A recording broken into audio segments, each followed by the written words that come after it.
The wedding dress hung like a ghost in Clara Vale's bedroom, white silk mocking her with promises no one intended to keep. Outside, her father's voice boomed through the grand house, sealing a deal that would bury his crimes beneath a forced vow and a poor man's silence. In 3 hours, Clara would marry a stranger everyone pitied, a leather worker named Elias Redstone, who lived in a cabin smaller than her closet. She didn't know yet that her father had stolen from half the county, that Elias held the proof, or that this marriage was the price of conspiracy. All she knew was terror. She was being sold, and no one was coming to save her. Before we begin, if you're watching from anywhere in the world, drop your city in the comments below. I want to see how far this story travels, and if you stay until the end, you'll witness something powerful, a love that was never supposed to exist. Hit that like button and let's start this journey together. The June sun beat down mercilessly on Dry Creek, Montana territory, turning the dusty main street into a shimmering ribbon of heat and desperation. It was 1884, and the town clung to the edge of civilization like a stubborn weed, all raw timber storefronts and false promises of prosperity. On the hill overlooking this collection of struggling hopes stood the Vale Mansion, 3 stories of imported brick and Eastern ambition, a monument to one man's determination to own everything the horizon touched. Inside that monument, Clara Elizabeth Vale stood before a full-length mirror and felt her entire world collapsing inward. "Hold still," her mother said sharply, yanking the corset laces tighter. "You're getting married in 2 hours, not attending a funeral." Clara bit back the response that it felt exactly like a funeral, her own. The wedding dress was exquisite, she had to admit that much. French lace over silk taffeta, pearl buttons marching down the back like tiny soldiers of her defeat. It had cost more than most families in Dry Creek earned in a year. Her father had made certain everyone knew that detail. "Mother," Clara whispered, watching her own pale reflection blur with unshed tears. "Please, there must be another way." Margaret Vale's hands stilled for just a moment, and Clara hoped, she might have found an ally. But when her mother spoke, her voice carried nothing but resigned practicality. "Your father has made his decision. A daughter's duty is to honor her family, Clara. You've had 20 years of comfort and privilege. This is the price." The price? As if she were merchandise, inventory to be moved when the ledger demanded balancing. Through the open window, Clara could hear the sounds of preparation below, servants setting up chairs in the garden, her father's booming laugh as he greeted early arrivals, the clink of champagne glasses being arranged on tables draped in white linen. Everything perfectly orchestrated, everything designed to demonstrate the Vale family's continued dominance over this rough territory. No one would guess that beneath all that lace and crystal, her father was desperate. Clara didn't know the specifics. Women weren't trusted with such things. But she'd heard the late-night arguments, seen the worried creases deepening around her mother's eyes, noticed the way her father's jovial mask slipped when he thought no one was watching. Something had gone wrong with his business dealings, something serious enough that he'd summoned her to his study 3 weeks ago with a solution she could barely comprehend. "You'll marry Elias Redstone," he'd announced, not asked. "The ceremony will be June 15th. She'd actually laughed, certain it was some kind of cruel joke. Elias Redstone was nobody, a dirt-poor farmer who lived in a cabin at the edge of her father's property, barely scraping by on a few acres and whatever money he earned crafting leather goods. She'd seen him exactly twice in her life. Once at the general store, standing awkwardly while better-dressed men were served first, and once riding past their property on a horse so old it looked held together by hope and stubbornness. "Father, I don't understand. I've never even spoken to the man. She'd struggled to find words that wouldn't sound too cruel. "He's not of our class. People will think what I tell them to think." Her father's voice had turned cold, the tone that meant argument was useless. "The matter is settled, Clara. You will marry him, you will move to his property, and you will make the best of it. I expect you to conduct yourself with dignity and remember that you represent this family." 3 weeks. That's all the time she'd been given to reconcile herself to this incomprehensible fate. 3 weeks of her mother's tight-lipped silence, her father's refusal to explain, and the confused, pitying looks from their social circle when the engagement was announced. The gossip had spread like wildfire through Dry Creek's small society. Eleanor Hartwell, Clara's closest friend, had visited the day after the announcement, her eyes wide with scandalized curiosity. "Is it true?" Eleanor had whispered over tea in the parlor. "You're actually marrying the Redstone man? The one who lives in that hovel by Bitter Creek?" Clara had held her teacup with trembling hands, struggling to maintain composure. "My father believes it's an appropriate match." "Appropriate?" Eleanor's voice had climbed to a pitch that made Clara wince. "Clara, the man is practically a beggar. He wears the same 3 shirts in rotation. His cabin doesn't even have glass windows, just oiled paper. People say he's so poor he eats rabbit stew 4 nights a week." "Perhaps my father sees potential in him," Clara had offered weakly, hating how false the words sounded. Eleanor had leaned forward, her expression shifting from shock to something harder to read, concern mixed with a touch of excitement at being close to scandal. "Or perhaps your father has lost his mind. My mother says there must be money troubles. Why else would Edmund Vale give his only daughter to someone so far beneath her station?" Money troubles. The words had echoed in Clara's mind long after Eleanor left. It would explain so much: the tension in the house, her father's unusual irritability, the sudden economies that had crept into their household despite his insistence that everything was fine. But even money troubles didn't explain why Elias Redstone specifically. If her father needed an advantageous marriage, there were wealthy ranchers' sons, mining investors from back east, even a railroad surveyor who'd shown interest in Clara at last winter's Christmas social. Why choose the one man in the entire territory who could offer nothing but humiliation? Now, standing in her wedding dress with her mother's hands pulling the silk tight around her ribs, Clara still didn't have an answer. She only had 2 hours until she became Mrs. Elias Redstone, bound by law and custom to a stranger who'd never asked for this any more than she had. "There," her mother said, tying off the final lace. "Beautiful. Your father will be pleased." Clara looked at herself in the mirror. The dress, the carefully arranged hair, the face pale as porcelain beneath the veil. She looked like a bride from a fairy tale, something precious and pampered being delivered to her happily ever after. The reality waiting for her couldn't have been further from any tale. Hashem. At the same moment, 3 miles away in a cabin that might charitably be called rustic, Elias Redstone was having his own reckoning with impossible circumstances. He stood in the center of his single-room home, if you could call it that, trying to see it through the eyes of a woman who'd grown up with servants and imported furniture. The results were not encouraging. The cabin was clean, at least. He'd spent the past week scrubbing every surface until his hands were raw. But there was only so much that could be done with rough timber walls and a dirt floor covered by scattered rugs he'd made himself. The furniture consisted of a narrow bed in one corner, a table with 2 mismatched chairs, a trunk for his clothes, and shelves he'd built to hold his leather-working tools and supplies.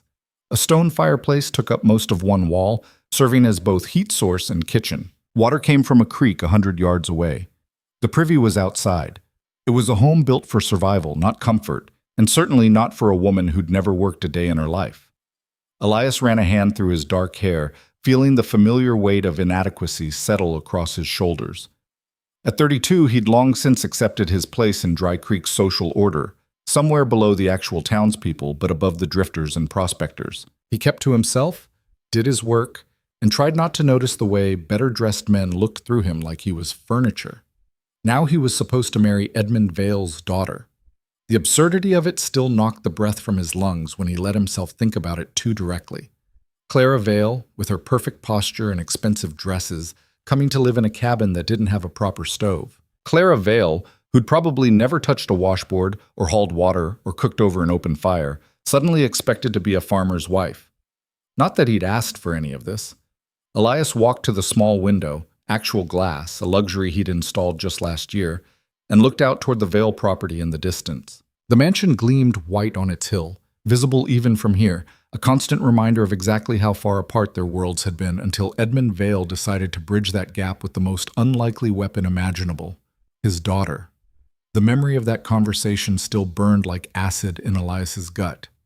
It had been 4 weeks ago, late evening, when Edmund Vale had ridden up to the cabin on his expensive sorrel gelding. Elias had been working in his small garden, coaxing vegetables from the stubborn Montana soil, when he'd heard the hoofbeats. "Redstone," Vale had called out, not bothering to dismount. "I need a word." Elias had straightened, wiping dirt from his hands, every instinct screaming caution. Men like Edmund Vale didn't pay social calls to men like Elias Redstone. "Mr. Vale, what can I do for you?" "You can listen." Vale had dismounted then, moving closer with the casual confidence of a man accustomed to owning everything around him, including the people. "I have a proposition for you. A business arrangement, you might say." Business arrangement. The words had sounded reasonable, even promising, until Vale had explained exactly what he meant. "My daughter Clara needs a husband," he'd said bluntly.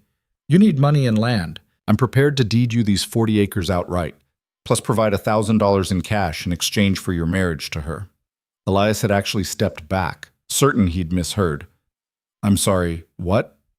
"You heard me correctly." Vale's expression had been unreadable in the fading light.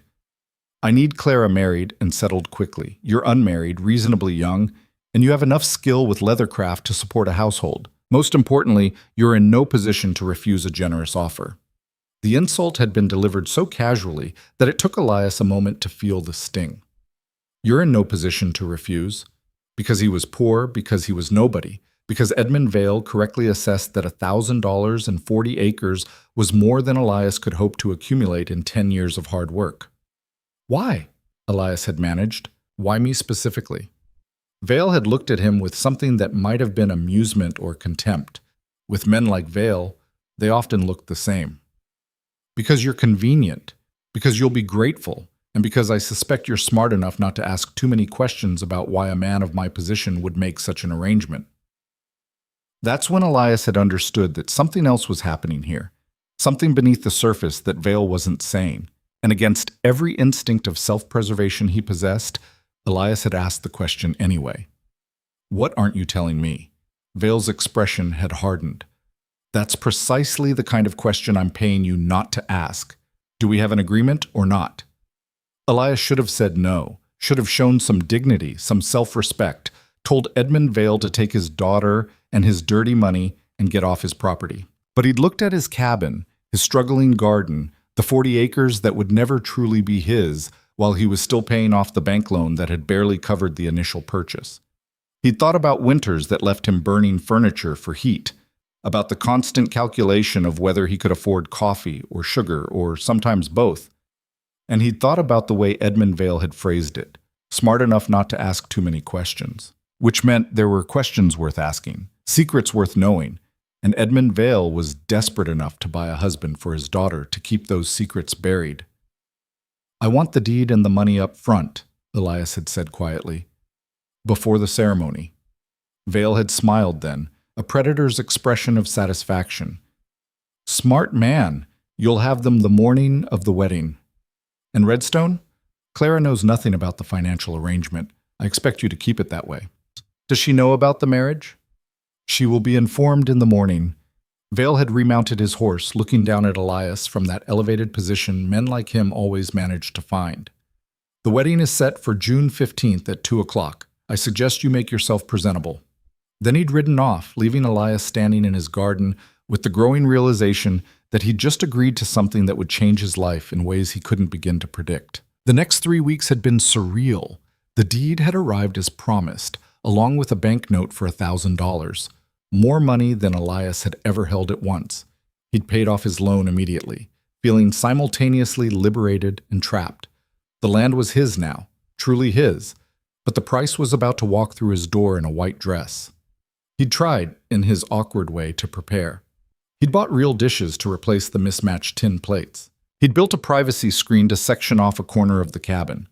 He'd purchased fabric for curtains and made a fumbling attempt to sew them himself, the stitching crooked but functional. He'd even bought a new shirt for the wedding, dark wool that made him look almost respectable if you didn't look too closely. But no amount of preparation could bridge the chasm between Clara Vale's world and his own. Now checking his pocket watch, another recent purchase, bought with money that felt increasingly like blood money, Elias saw he had 90 minutes before he needed to head to the Vale mansion for a ceremony that would bind him to a woman who would almost certainly hate him. He looked around the cabin one more time, trying to imagine it through her eyes. Would she cry? Probably. Would she blame him for her reduced circumstances? Almost certainly. Would she eventually understand that he was as much a prisoner of this arrangement as she was? That seemed less likely. Elias had spent very little time around women of Clara's class, but he'd observed enough to know they were taught from birth to value appearance, propriety, and social position above almost everything else. By those measures, he offered her nothing. Less than nothing. He offered her humiliation. The only thing he could offer that had any value at all was something Edmund Vale had specifically ordered him not to provide: the truth. Because in the 3 weeks since agreeing to this devil's bargain, Elias had done something that would have horrified his would-be father-in-law. He'd started asking questions, quiet questions, careful questions, the kind that didn't immediately reveal his purpose, but slowly assembled pieces of a puzzle Edmund Vale very much needed to keep scattered. What he'd learned had turned his stomach and confirmed his worst suspicions. Edmund Vale wasn't just facing money troubles, he was facing criminal exposure.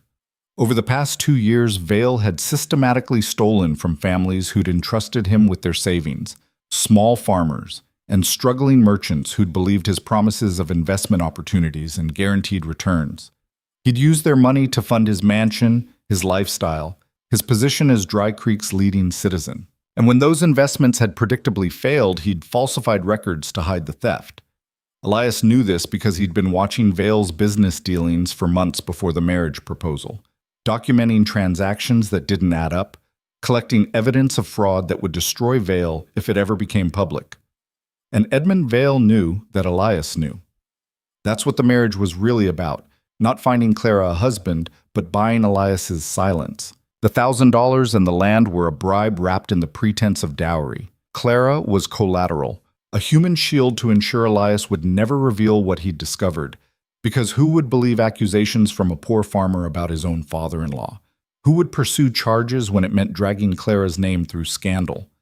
Vale had calculated perfectly: give Elias enough to make his life better, tie him to the family through marriage, and count on gratitude, greed, or at minimum social pressure to keep him quiet forever. What Vale hadn't calculated was that Elias Redstone, despite being poor and uneducated by the standards of men like Edmund Vale, had a conscience that couldn't be bought. Not that conscience made the next few hours any easier. Elias changed into his new shirt, checked his appearance in the small mirror he'd hung by the door. Brown eyes tired, face weathered from outdoor work, beard trimmed as neatly as he could manage, and wondered if Clara Vale would faint when she saw what passed for her new home. Then he saddled his horse, the old mare Rosie, who'd served him faithfully for 8 years and deserved better than a 3-mile ride in June heat, and headed toward a wedding that would make them both miserable. The ceremony was exactly as tortuous as Elias had feared and worse than Clara had imagined. She stood in her father's garden beneath an arch covered in roses, imported at great expense, her mother had made certain everyone knew, and repeated vows that felt like ash in her mouth.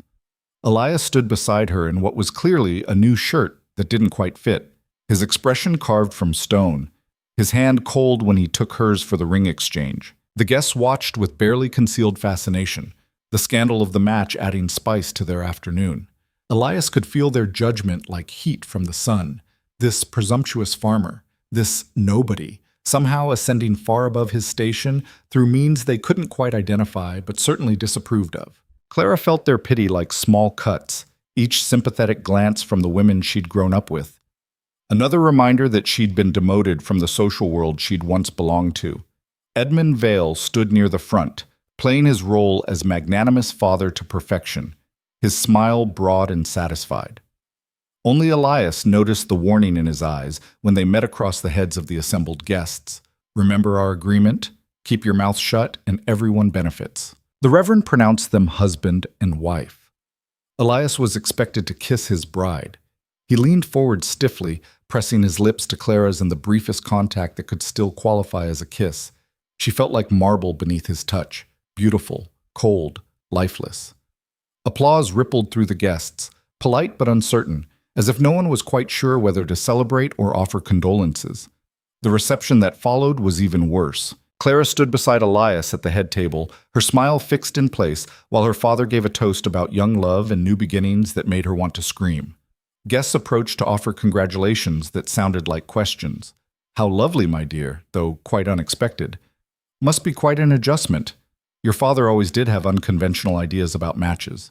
Elias barely touched the expensive food, painfully aware that this single meal probably cost more than he spent on provisions in a month. He answered questions with monosyllables, acutely conscious that every word from his mouth reminded these people of exactly how unsuitable he was for Clara. Across the table, Clara's mother dabbed at her eyes with an embroidered handkerchief, the picture of maternal emotion. Clara knew better. Those were tears of embarrassment, not joy. Finally, mercifully, the ordeal began to wind down. The sun started its descent toward the mountains, and Edmund Vale announced that the newlyweds should be on their way to begin their life together. The euphemism was so transparent that several guests actually laughed.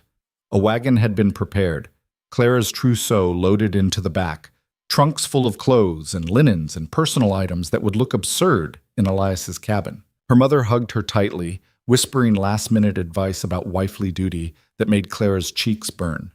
Her father shook Elias's hand with that same predatory smile. "Take care of my daughter, Redstone. Remember what I told you. Clara's comfort and happiness are your responsibility now." "I remember everything you told me," Elias said evenly, and Edmund Vale's smile flickered just slightly before settling back into place. Then they were in the wagon, Clara in her wedding dress, Elias in his ill-fitting shirt, driving away from the mansion while guests waved and called out cheerful nonsense about marital bliss. The moment they turned the bend and the mansion disappeared from view, the silence between them became absolute. Clara sat rigidly upright, hands folded in her lap, staring straight ahead at the rutted road.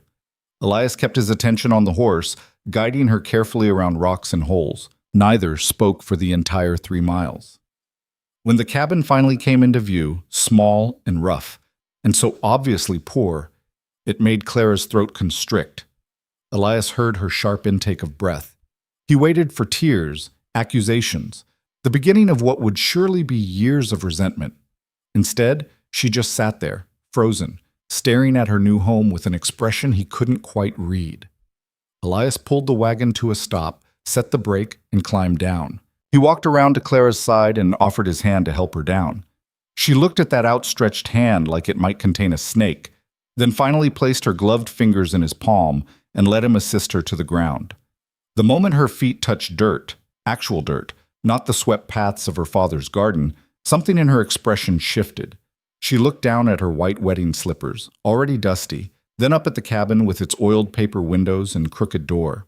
"This is it?" Her voice was so quiet he almost didn't hear.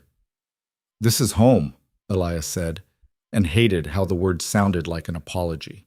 Clara turned slowly in a circle, taking in the small barn, the struggling garden, the creek visible through sparse trees, the endless expanse of frontier that stretched away in every direction. No neighbors within shouting distance. No manicured lawns, no gas lamps or imported rugs or crystal chandeliers. Just land and sky and the small cabin that represented the absolute limit of what Elias Redstone could provide. When she turned back to face him, Elias expected tears. Instead, her eyes were dry, her expression settling into something harder than sadness, resignation mixed with anger, grief wrapped in forced dignity. "I'd like to see the inside," she said formally, as if requesting a tour of a hotel rather than the place she'd be spending the rest of her life. Elias nodded and led her to the door. He pushed it open, and Clara stepped across the threshold into her new existence. She stood in the center of the single room and did another slow turn, cataloging everything with eyes that missed nothing.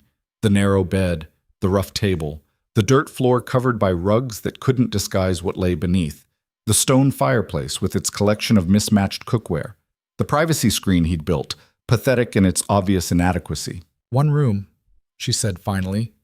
Not a question. Just confirmation of a terrible truth. "I built the screen," Elias offered, gesturing toward the corner. "For privacy. You'll sleep there.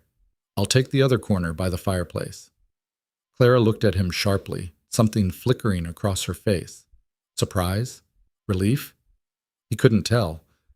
"You don't expect—" She stopped, color rising in her cheeks. "That is, you're not planning to—" "We're married because your father wanted it," Elias said bluntly, deciding that at least in this they could be honest.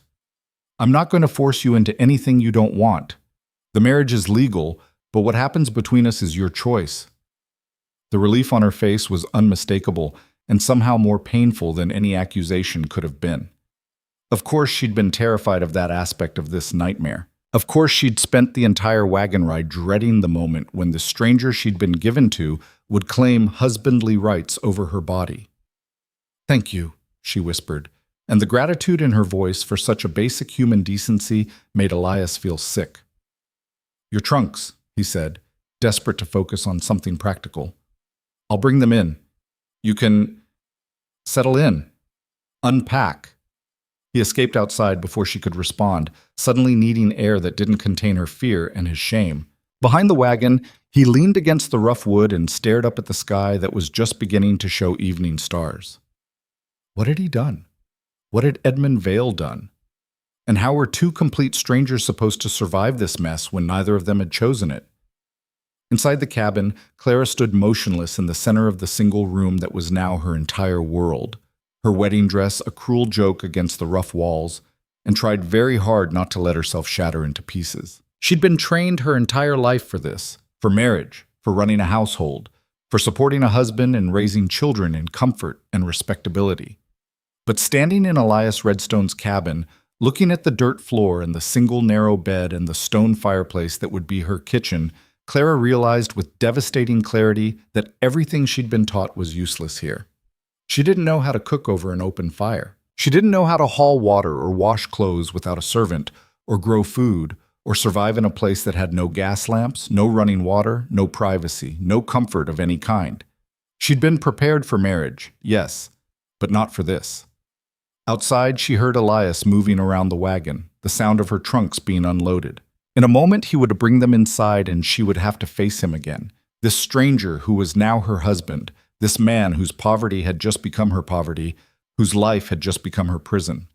Clara closed her eyes and tried to remember her father's face during that awful conversation 3 weeks ago, tried to understand why he would do this to his own daughter. But all she could remember was his cold certainty. "The matter is settled, Clara." As if she were a business transaction being closed, as if her entire life, her hopes, her future, were nothing more than items in a ledger to be balanced. The door opened and Elias came in carrying the first trunk, his expression carefully neutral. He set it down near the privacy screen and went back for another without speaking. Clara watched him work. This man she was bound to, and felt the full weight of her new reality settle over her like a burial shroud. This was her life now. This cabin, this stranger, this endless frontier with no escape. And somewhere 3 miles away on his hill, her father was probably pouring himself expensive whiskey and congratulating himself on a problem solved. The sun set behind the mountains, and the first night of Mr. and Mrs. Elias Redstone's married life began in silence, resentment, and the terrible knowledge that neither of them had any idea how to survive what came next. The first morning of Clara's new life began with humiliation so complete she wondered if she would ever feel dignity again. She woke to gray dawn light filtering through the oiled paper windows, her body aching from a night spent on the narrow bed behind the privacy screen. The mattress was lumpy, stuffed with what smelled like dried corn husks, and the single blanket Elias had provided was rough wool that scratched her skin even through her nightgown. She'd lain awake for hours listening to unfamiliar sounds. Crickets, an owl, the creek running over stones. And somewhere in the darkness beyond the screen, Elias's quiet breathing as he slept on the floor by the fireplace. Now, sitting up and pushing her tangled hair from her face, Clara faced her first real problem. She desperately needed the privy, but she had no idea where it was. She dressed quickly in the simplest gown she owned, which still had more buttons and layers than seemed practical for a cabin in the wilderness, and emerged from behind the screen to find Elias already awake. He was crouched by the fireplace, coaxing flames from last night's coals, his shirt rumpled from sleep, his dark hair falling across his forehead. He looked up when she appeared, and Clara saw her own awkwardness reflected in his expression. "Morning," he said, standing. "There's a basin on the table if you need to wash. Water's from the creek. It's cold, but clean." "Thank you." Clara hesitated, feeling her cheeks burn with embarrassment. I need to—" Understanding crossed his face, saving her from having to finish the sentence. "The privy's out back, about 50 feet. You'll see the path." Clara nodded and moved toward the door, but Elias cleared his throat. "You might want to put on different shoes. The ground's rough. She looked down at her delicate house slippers, then at his worn boots, and felt the first sharp edge of reality cut through her fog of misery. Her shoes weren't made for dirt paths and rough terrain. Her clothes weren't made for hauling water or cooking over fires. She herself wasn't made for any of this. "I don't have different shoes," she admitted quietly. Something shifted in Elias's expression, not quite pity, but close enough to make her throat tighten. He walked to his trunk and pulled out a pair of worn leather boots that had clearly seen better days. "These were my mother's. They might fit. They're old, but they're better than what you've got." Clara took the boots, their leather soft with age and use, and felt an unexpected tightness in her chest. His mother's boots. The only thing of value he seemed to own from a woman who was gone, and he was offering them to a stranger who'd been forced into his life. "Thank you," she whispered, and this time the words felt heavier, weighted with something more than mere politeness. The boots were too large, but they were infinitely better than slippers. Clara stepped outside into her first Montana morning as a married woman and felt the world expand around her in ways that were both terrifying and oddly beautiful. The sky was enormous, streaked with pink and gold as the sun climbed toward the mountains. The air smelled of sage and pine and something wild she couldn't name, and the silence was so complete it made her ears ring. She found the privy, a small wooden structure that was mercifully clean but still shockingly primitive, and took care of necessity with burning cheeks. On the walk back to the cabin, she paused by the creek, watching water tumble over smooth stones, and tried to reconcile this endless landscape with the manicured gardens she'd left behind. When she returned to the cabin, Elias had coffee brewing over the fire and was slicing bread from a loaf that looked homemade. He glanced up as she entered. "You want coffee?" "Please." Clara sat at the table, watching him pour the dark liquid into 2 tin cups. When he handed her one, their fingers brushed briefly and she flinched, startled by the contact.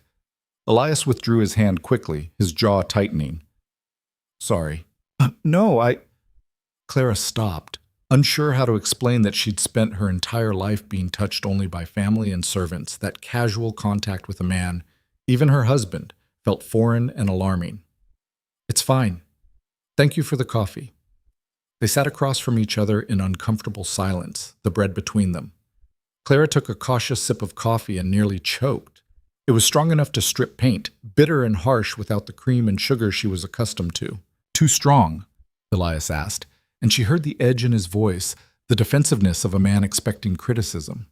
"Just different from what I'm used to." Clara forced herself to take another sip, determined not to be the pampered princess he clearly thought her to be. "I can adjust." Elias studied her for a moment, his brown eyes unreadable, then pushed the bread toward her. "You should eat. There's butter in the crock if you want it." The bread was coarse and dense, nothing like the light rolls her mother's cook had made, but Clara was hungry enough not to care. She buttered a slice and ate in small bites, trying not to think about the elegant breakfast she'd taken for granted her entire life: eggs and bacon, fresh pastries, fruit preserves, hot chocolate in china cups. "I need to do the morning work," Elias said when they'd finished. "Feeding the chickens, checking the garden, bringing in water. You can, I don't know." "Unpack your things, I suppose, get settled." "I could help," Clara offered, the words coming out before she'd really thought them through. Elias looked at her as if she'd suggested flying to the moon. "Help?" "With the work, the morning chores." Clara lifted her chin, stung by his obvious skepticism. "I'm perfectly capable of learning." "You ever fed chickens before?" "No, but..." "Hauled water from a creek?" "No, but I'm not an idiot." "Weeded a garden?" Elias's voice was flat, without mockery, but also without hope. "Gathered eggs? Split firewood? Done laundry without a washwoman to do it for you?" Clara felt heat flood her face. "I can learn," she said tightly, "unless you prefer I sit inside doing needlework while you do everything yourself."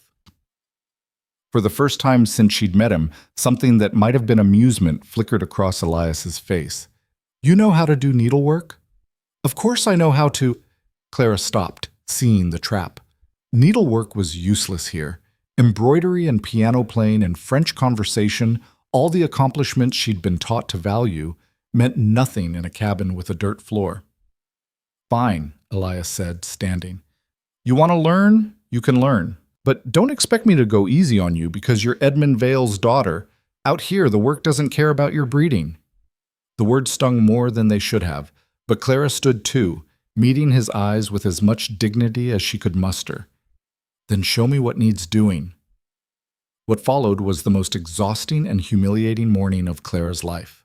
Elias led her to the chicken coop, a ramshackle structure behind the cabin, and handed her a bucket of feed. "Scatter it on the ground. They'll come running." Simple enough. Except when Clara tossed the feed, she threw it too hard and too far, and the chickens ignored it, clucking irritably while she stood there feeling foolish. Elias wordlessly took the bucket, demonstrated the proper wrist motion, and handed it back. The second attempt was better, though the birds still eyed her with suspicion. "Now the eggs," Elias said, opening the coop door. "Reach under them and check each nest box." Clara peered into the dim interior where half a dozen hens roosted on wooden boxes filled with straw. "Under them?" "They sit on the nests. You have to reach underneath." The first time Clara tried, the hen pecked her hand hard enough to draw blood. She yelped and jerked back, and Elias had to grab her arm to keep her from stumbling into the coop wall. "They don't mean harm," he said, releasing her quickly. "They're just protective. You have to be confident. Quick and gentle at the same time." Clara wrapped her bleeding hand in her skirt and tried again, and this time managed to retrieve 2 brown eggs without getting pecked. Small victories. The garden was worse. Elias showed her which plants were vegetables and which were weeds, but to Clara's untrained eye, they all looked identical. She pulled up what turned out to be a bean plant, and Elias's sharp intake of breath told her she'd made a mistake before he even spoke. "That was food," he said quietly. "I'm sorry, I didn't—" "It's fine, just watch what I do first, all right?" So Clara watched, memorizing the difference between bean leaves and weed leaves, between tomato plants and the invasive grass trying to choke them out. Her hands, unused to rough work, developed blisters within the first hour. Her back ached from bending. Sweat dripped into her eyes despite the early hour, and her elaborate hairstyle fell apart completely, leaving her looking like she'd been dragged through a hedge backward. When they finally moved to hauling water from the creek, Clara thought she might actually cry from exhaustion and frustration. The wooden buckets were heavier than they looked when full, and she couldn't manage more than a few steps before her arms trembled so badly she had to set them down. Elias made the trip look effortless, carrying 2 buckets at once with barely a pause, his shoulders broad beneath his worn shirt. "How much water do you need?" Clara asked, gasping from her third trip. "For drinking, cooking, washing, and the animals? 20 buckets a day, minimum." 20 buckets. Clara looked at her shaking arms, her blistered hands, and felt despair wash over her. She couldn't do this. She wasn't strong enough, skilled enough, capable enough for any of this. "I'll handle the water," Elias said, and his tone was gentle enough to make Clara's throat tighten with humiliation. "You can focus on other things." "What other things?" Clara's voice came out sharper than she intended. "What can I possibly do that would be useful here?" Elias was quiet for a moment, and when Clara looked up at him, his expression was thoughtful rather than contemptuous. "Can you read?" The question surprised her. "Of course I can read." "Well, that's more than most folks around here can say." He nodded toward the cabin. "I've got ledgers that need keeping for the leather business. Customers, orders, payments. I'm not good with writing things down neat. If you could do that, it would help." It was a kindness, Clara realized. A task that would make her feel useful without requiring physical strength she didn't possess. She should have been grateful, but instead she felt patronized, reduced to being ornamental even in this rough place.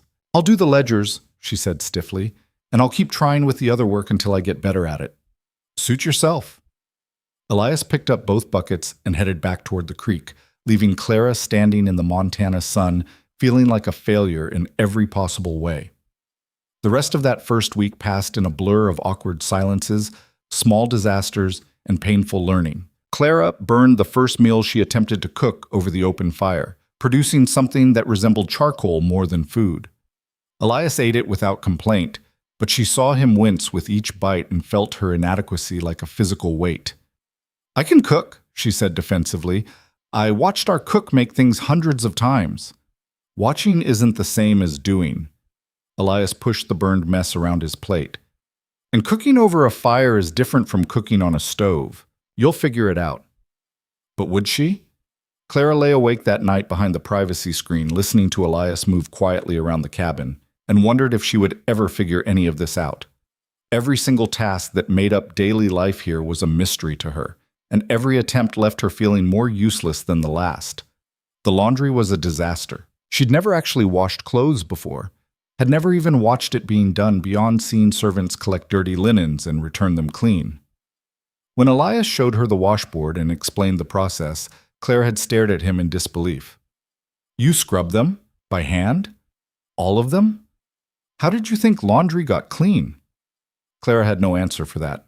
In her world, clothes simply appeared clean in her wardrobe, like magic performed by invisible hands. Now, those hands were supposed to be hers, and they had no idea what they were doing. She scrubbed until her knuckles bled, got the proportions of soap wrong and created too many suds, hung everything so carelessly that half of it fell in the dirt and had to be washed again. By the end of it, Clara was in tears, actual tears running down her face, and Elias found her sitting on the ground by the wash basin, defeated. I can't do this, she whispered. I can't do any of this. Elias crouched beside her, careful to maintain distance, his expression conflicted. You've been here 5 days. Nobody learns everything in 5 days. You did. I grew up doing this kind of work. My mother taught me before she died, and I've been on my own since I was 16. You've had a different life. The sympathy in his voice made everything worse. Clara wiped at her eyes with her dirty hands, probably smearing mud across her face. My father sent me here to punish me. Why would he punish you? I don't know. Clara's voice broke on the words. I must have done something wrong, said something I shouldn't have, been a disappointment somehow. Why else would he give me to... She stopped, realizing too late how cruel the words sounded. To someone like me, Elias finished quietly. A poor farmer who can't offer you anything close to what you had. I didn't mean... It's true, though. Elias stood, putting more space between them. I can't give you the life you're used to. Can't give you servants or fancy dresses or any of the things your father's money bought.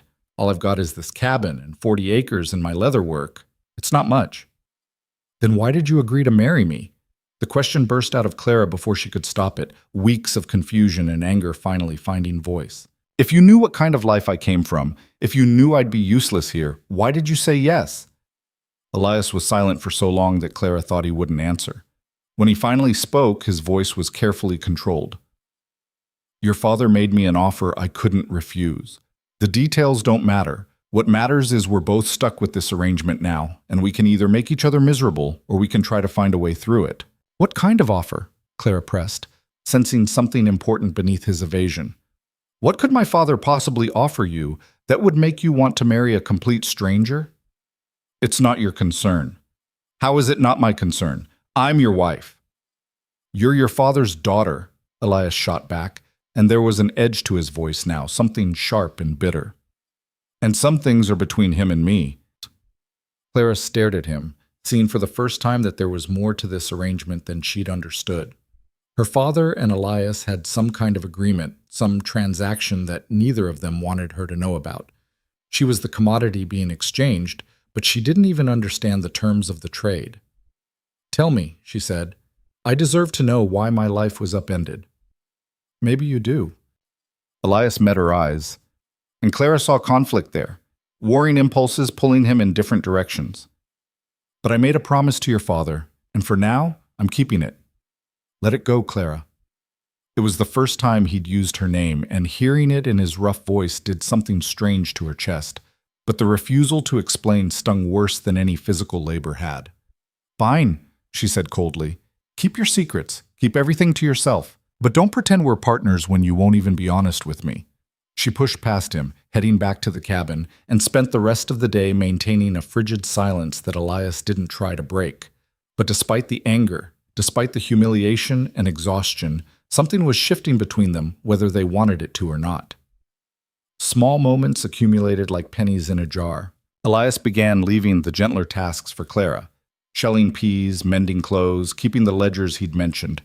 She threw herself into the work she could manage, determined to prove she wasn't completely useless. The ledgers revealed that Elias's leather business was more substantial than she'd realized. He had regular customers throughout the territory, orders for saddles and harnesses and belts that brought in steady money, even if it wasn't the fortune her father commanded. "You're good at this," Elias said one evening, looking over the neat columns she'd created, tracking income and expenses with a precision he'd never managed. "Better than good. You can see patterns I missed, which customers pay late, which orders are most profitable." The praise, small as it was, felt like water in a desert. "I help my father with his books sometimes," Clara admitted, "before he decided I should focus on being decorative instead of useful." Elias looked at her sharply. "He told you that?" "Not in those words. But that's what all the lessons were for. Piano and French and watercolors. How to be an attractive ornament in someone's house." Clara heard the bitterness in her own voice and didn't try to hide it. "Turns out I'm not even good at that since he married me off to get rid of me."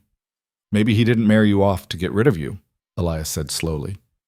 "Maybe he had other reasons." "What reasons could possibly— Let me show you something." Elias pulled a wooden box from beneath his bed and opened it carefully. Inside were papers, documents, ledgers, correspondence. He hesitated, his hand hovering over them, then seemed to make a decision. "Your father's been stealing from people, from families who trusted him with their money." Clara felt the words like a physical blow. "What?" "For the past 2 years, he's been running investment schemes that were never real. Taking money from farmers and merchants, promising returns he never intended to pay." Elias pulled out a sheaf of papers covered in numbers. "I've been documenting it. Transaction records, falsified reports, testimonies from people he cheated." The room seemed to tilt around Clara. "That's not possible. My father is a respected businessman. He wouldn't—" "He did." Elias's voice was gentle but firm. "And he knows I have proof. That's why he wanted this marriage, Clara. I'm not some lucky farmer who rose above his station. I'm the man who could destroy your father's reputation and freedom with one trip to the territorial marshal." Clara's mind raced, pieces clicking together with horrible clarity. The tension in her house, her father's desperation, the inexplicable marriage to a poor stranger. "He bought your silence." "He tried to. Gave me this land and money, tied me to the family so I'd have too much to lose by exposing him." Elias closed the box, his expression pained. "I told myself I wouldn't tell you, that it wasn't fair to put that burden on you, but you deserve to know why you're here." "So I'm collateral," Clara said numbly. "Insurance to make sure you keep quiet." "That's what your father intended." "Yes." Clara sat very still, processing this revelation that recontextualized her entire existence. Her father hadn't sent her away because she'd disappointed him. He'd sent her away to protect himself from justice. She wasn't a daughter being provided for. She was a human shield. "What are you going to do?" she asked finally. "Are you going to expose him?" Elias was quiet for a long moment. "I don't know yet. Part of me wants to see him face consequences for what he did. Those families he stole from, some of them lost everything. But the other part knows that if I destroy your father, I destroy your family, your mother, your reputation, you. So you're protecting me by staying silent? I'm trying to figure out what's right, and I'm realizing there might not be a clear answer." Elias met her eyes, and Clara saw genuine conflict there. "I'm sorry you were dragged into this. You didn't deserve to be used like this." Clara laughed, but it sounded broken even to her own ears. "Neither did you. We're both just pieces in my father's game. Maybe we don't have to be." "What do you mean?" Elias leaned forward, his expression intense. "Your father thinks he controls this situation, thinks he bought my silence and secured his position. But what if we made our own choices? What if instead of being his pawns, we decided what happens next?" "Like what? Running away? You have land here now, a business. I have nowhere to go." "Not running away, standing up."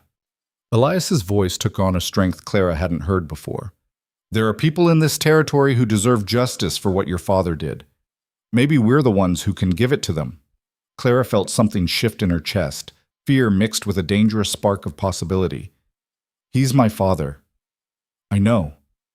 If we expose him, it will destroy my family. I know that too." Clara looked at this man she'd been forced to marry, this stranger who'd just handed her the power to understand her own situation, and felt the first stirring of something that might eventually become respect. He hadn't lied to her, hadn't kept her in the dark to protect his own interests. He'd given her the truth even though it complicated everything. "I need time," she said finally, "to think about this, to understand what it means." "Take all the time you need." Elias returned the box to its hiding place under the bed. "But Clara, whatever you decide, I want you to know this isn't your fault. Your father's crimes aren't your burden to carry." The kindness in his voice was almost more than she could bear. Clara nodded, not trusting herself to speak, and retreated behind the privacy screen before the tears could come. She lay in the darkness, listening to the sounds of the Montana night, and felt her entire world reassemble itself into a new configuration. She wasn't here because she'd failed. She was here because her father had failed, morally, legally, fundamentally. And the man she'd been given to in payment was apparently more honorable than the father who'd raised her. The irony was so sharp it could cut. The next morning, Clara woke with a new sense of purpose. If she was going to be trapped in this life, she might as well master it. She attacked the day's work with grim determination, accepting Elias's patient corrections without complaint, pushing through exhaustion and frustration until she could haul a full bucket of water from the creek without stopping halfway. It wasn't much, but it was progress. And slowly, almost imperceptibly, the dynamic between them began to change. Elias started explaining things instead of just demonstrating them. Why the garden needed watering at dawn rather than midday, how to tell when bread dough had risen enough, the best way to arrange firewood for different types of cooking. Clara listened and learned and sometimes even asked questions that made him pause and think. "Why do you plant the beans next to the corn?" she asked one morning, watching him work in the garden.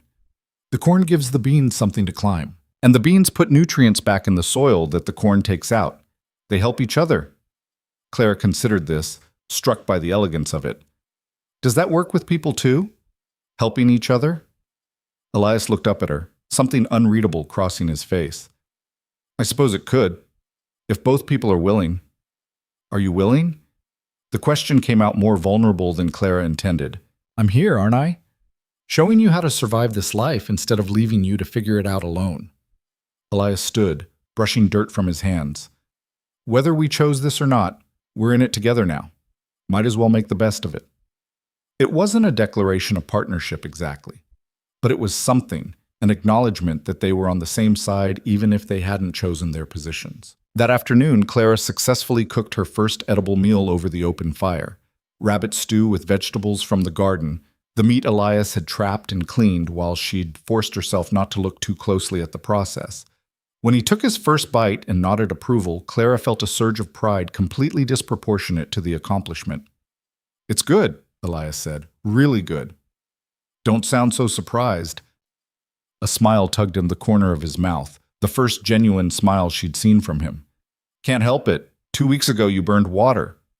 "I did not burn water." "You somehow managed to burn soup so badly I had to bury the pot." Clara felt her own lips twitch despite herself.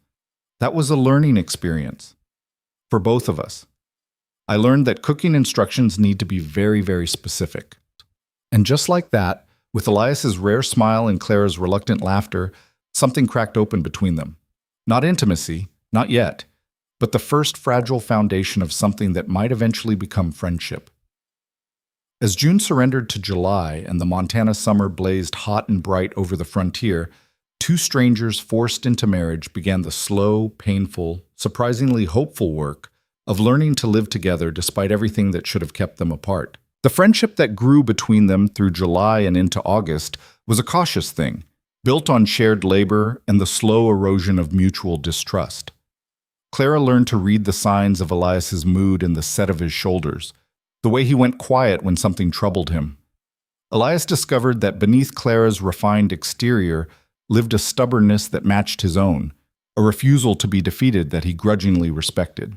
They worked the garden together in the early mornings before the heat became unbearable, Clara's hands growing calloused and strong as she learned to coax life from the harsh soil.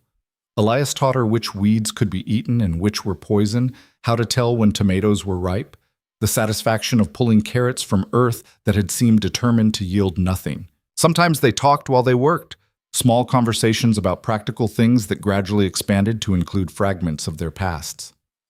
"My mother died when I was 16, Elias said one morning, his hands busy tying bean vines to their supports. Fever took her in 3 days. After that, it was just me and my father, and he wasn't much for talking. Clara pulled weeds with careful attention to the leaves, no longer making the mistakes that had cost them food in those first terrible days. "Where's your father now?" "Dead 5 years, kicked by a horse he was trying to break, died before the doctor could get there." Elias's voice was matter-of-fact, but Clara heard the old grief beneath it. "He left me the land and not much else. Been working it alone since then. That's a long time to be alone." "Got used to it." Elias glanced at her, something unreadable in his expression. "Didn't expect to have company, that's for certain." Clara sat back on her heels, wiping sweat from her forehead with the back of her hand. 6 weeks ago, such a gesture would have horrified her. Ladies didn't sweat, and they certainly didn't acknowledge it. Now she barely noticed. "Did you ever want to marry? Before all this?" The question hung in the air between them, more personal than anything they'd discussed before. Elias was quiet for a moment, his hand stilling on the bean vines. "Thought about it sometimes," he admitted. "But I didn't have much to offer a woman. Most of the girls around here wanted someone with better prospects. Can't blame them for that." "So you were lonely?" "I was alone. There's a difference." Elias met her eyes. "What about you? Your father must have had other men in mind before he decided on me." Clara felt heat rise in her cheeks that had nothing to do with the sun. "There was someone. Thomas Pritchard, a banker's son from back east. We were understanding each other, I suppose you'd say. Nothing formal, but everyone assumed we'd make a match eventually." "What happened?" "My father happened. He told Thomas's family I wasn't available anymore, and that was the end of it." Clara pulled at a stubborn weed with more force than necessary. "Thomas didn't even write to ask why. Just accepted my father's word and moved on. I suppose I wasn't as important to him as I'd thought.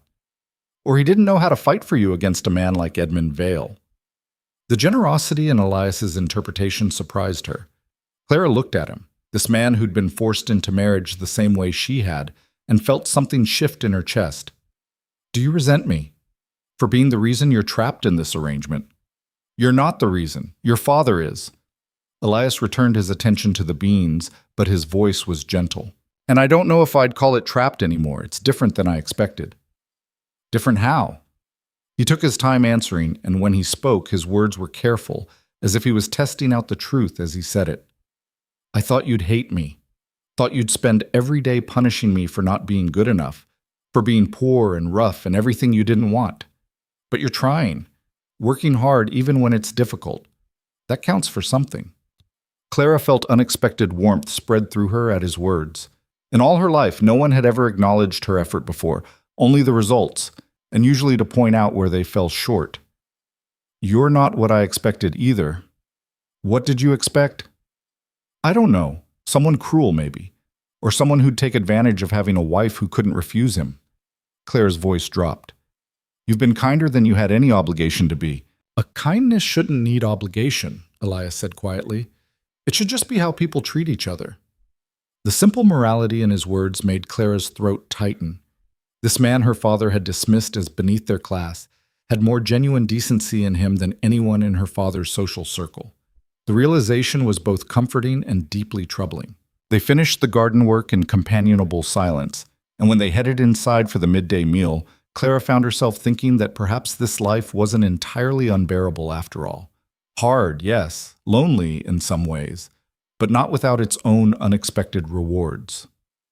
That afternoon, while Elias worked in his small leather shop, a lean-to structure attached to the barn, Clara sat at the cabin table updating his ledgers and noticed something that made her pause. The numbers told a story of increasing orders, growing demand for his work, but also revealed how much time and material each piece required.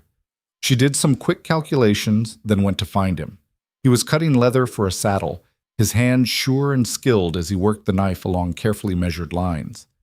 Clara watched him for a moment, struck by the concentration on his face, the obvious pride he took in his craft. "You're undercharging," she said without preamble. Elias looked up, surprised. "What?" "For your work. You're charging less than the materials and time are worth." Clara held up the ledger. "That saddle you're making for Henry Morrison? You're charging him $40, but the leather alone cost you $22, and you'll spend at least 30 hours on the labor. You're barely making enough to cover expenses. Morrison's struggling. Lost half his herd to disease last spring. Can't charge him what I'd charge someone who has money. That's generous of you, but you can't run a business on generosity. You'll work yourself into the ground and have nothing to show for it. Clara sat on a nearby stool, warming to her subject. What if you had different prices for different customers? Full price for those who can afford it, reduced rates for those who can't. But you need to know what your actual costs are first. Elias set down his knife, giving her his full attention. You've been thinking about this. I've been looking at your books. You're good at what you do, Elias. People want your work because it's quality. But you're selling yourself short, and in a few years you'll be right back where you started, barely scraping by. Something flickered in his expression. Surprise, maybe, or the beginning of respect. Never thought about it that way. I just charge what seems fair. Fair to everyone except yourself. Clara opened the ledger, showing him the columns she'd created. Look, if you raised your prices by just 20% for customers who can afford it, you'd make enough to cover the reduced rates for those who can't, and still have money left over for improvements. Better tools, higher quality materials, maybe even hiring help eventually. Elias studied the numbers, his calloused fingers tracing down the columns. When he looked up, there was something new in his eyes, recognition that she had value beyond being an extra pair of hands in the garden. You're good at this, he said. Really good. Your father teach you business? Some, but mostly I learned by paying attention when I wasn't supposed to be listening. Clara felt a familiar bitterness rise. Women aren't supposed to understand money. We're supposed to spend it prettily and not ask questions about where it comes from. That's stupid. The blunt assessment made Clara laugh despite herself. Yes, it is, but that's how things work in my father's world. This isn't your father's world anymore. Elias gestured around the simple workshop, the cabin visible through the open door. Out here, if you can do something useful, it doesn't matter if you're supposed to or not. You can do this, manage the business side of things. Would you want to? The offer hung between them, weighted with implications Clara was only beginning to understand. This wasn't just about leatherwork and pricing. It was Elias asking her to be a real partner in building something together, trusting her with responsibility that mattered. Yes, she said, and felt the truth of it settle into her bones. I would. From that day forward, Clara took over the business management while Elias focused on the craft itself. She kept meticulous records, negotiated with suppliers, and began subtly raising prices in ways that customers accepted because she explained the value they were getting. Orders increased as word spread about the quality of Elias Redstone's work, and for the first time in months, they had money left over after covering expenses. But as their partnership strengthened and the business grew, the unspoken truth between them grew heavier. Clara knew about her father's crimes. She knew Elias held evidence that could destroy Edmund Vale, and neither of them had decided what to do about it. The decision became urgent one late August afternoon when a rider appeared on the road to the cabin, a young man Clara recognized from Dry Creek named Samuel Harris. His family ran the general store, one of the businesses her father had invested with. Mrs. Redstone, Samuel said, dismounting and removing his hat. Sorry to trouble you. Is your husband here? I'm here. Elias emerged from the barn, his expression wary. What do you need, Samuel? It's my father. He's... The young man's voice cracked. He tried to withdraw the money he'd invested with Mr. Vale. For my sister's wedding, you understand. But Mr. Vale says the investment's locked up for another year, can't be touched. My father's beside himself. We need that money. Clara felt ice form in her stomach. She looked at Elias and saw the same cold understanding in his eyes. This was it. One of the families her father had stolen from, facing real consequences, while Edmund Vale sat in his mansion pretending everything was legitimate. How much did your father invest? Elias asked quietly. $500. Everything we'd saved for the past 3 years. Samuel twisted his hat in his hands. I heard. People say you know about business, Mrs. Redstone. Is there anything we can do? Any way to get the money back? Clara opened her mouth, then closed it, looking helplessly at Elias. The truth burned in her throat. Your father was cheated, my father is a thief, and the proof is hidden in a box under our bed. but saying it would set events in motion that couldn't be stopped. "Let me look into it," Elias said finally. "Can't make any promises, but I'll see what I can find out." After Samuel left, Clara and Elias stood in the yard in heavy silence. The sun was lowering toward the mountains, painting everything in shades of gold and amber that should have been beautiful, but instead felt ominous. "We can't keep quiet anymore," Clara said, her voice barely above a whisper. "Can we? Those are real people suffering while your father lives in luxury built on their stolen money." Elias's jaw was tight.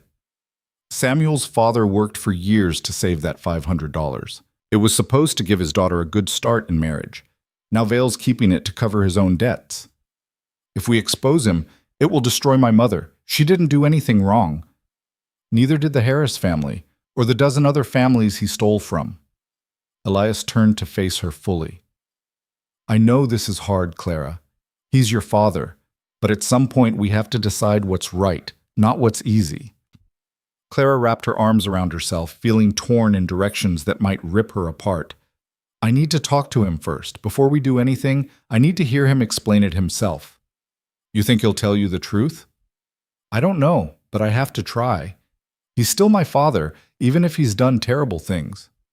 Elias studied her face, and Clara saw the moment he made his decision. "All right, we'll go together tomorrow." "But Clara, if he threatens you, if he tries to use you to keep me quiet, I'm done protecting him. Agreed?" "Agreed." That night, neither of them slept well. Clara lay behind the privacy screen listening to Elias moving restlessly on his bedroll and felt the weight of tomorrow pressing down on her chest. She was going to confront her father about crimes that could send him to prison, and she was going to do it standing beside the man he'd tried to buy with her body and freedom. The irony would have been funny if it weren't so devastating. They left for the Vale mansion at dawn, riding together on Elias's old mare because Clara still didn't know how to manage a horse alone. She sat behind him, her arms around his waist for balance, acutely aware of the warmth of his body, the steady rhythm of his breathing. In the months since their wedding, they'd maintained careful physical distance, but now circumstances forced proximity that made Clara's heart beat faster for reasons she didn't want to examine too closely. When the mansion came into view on its hill, gleaming white in the morning sun, Clara felt her stomach clench with complicated emotions. This had been her home. These walls had sheltered her entire life, and now she was returning to tear down the man who'd built them. A servant answered the door, her eyes widening when she recognized Clara. "Miss Clara, I mean, Mrs. Redstone, we didn't know you were coming. Is my father here?" "In his study. Shall I announce you?" "No need." Clara pushed past the servant, Elias close behind her, and walked through the familiar halls with her head high. Let them all see, the servants, the staff, anyone who cared to notice, that Edmund Vale's daughter had returned with her husband, and she was no longer the obedient girl who'd left. She knocked once on the study door, then opened it without waiting for permission. Edmund Vale looked up from his desk, surprise flickering across his face before he masked it with false pleasure.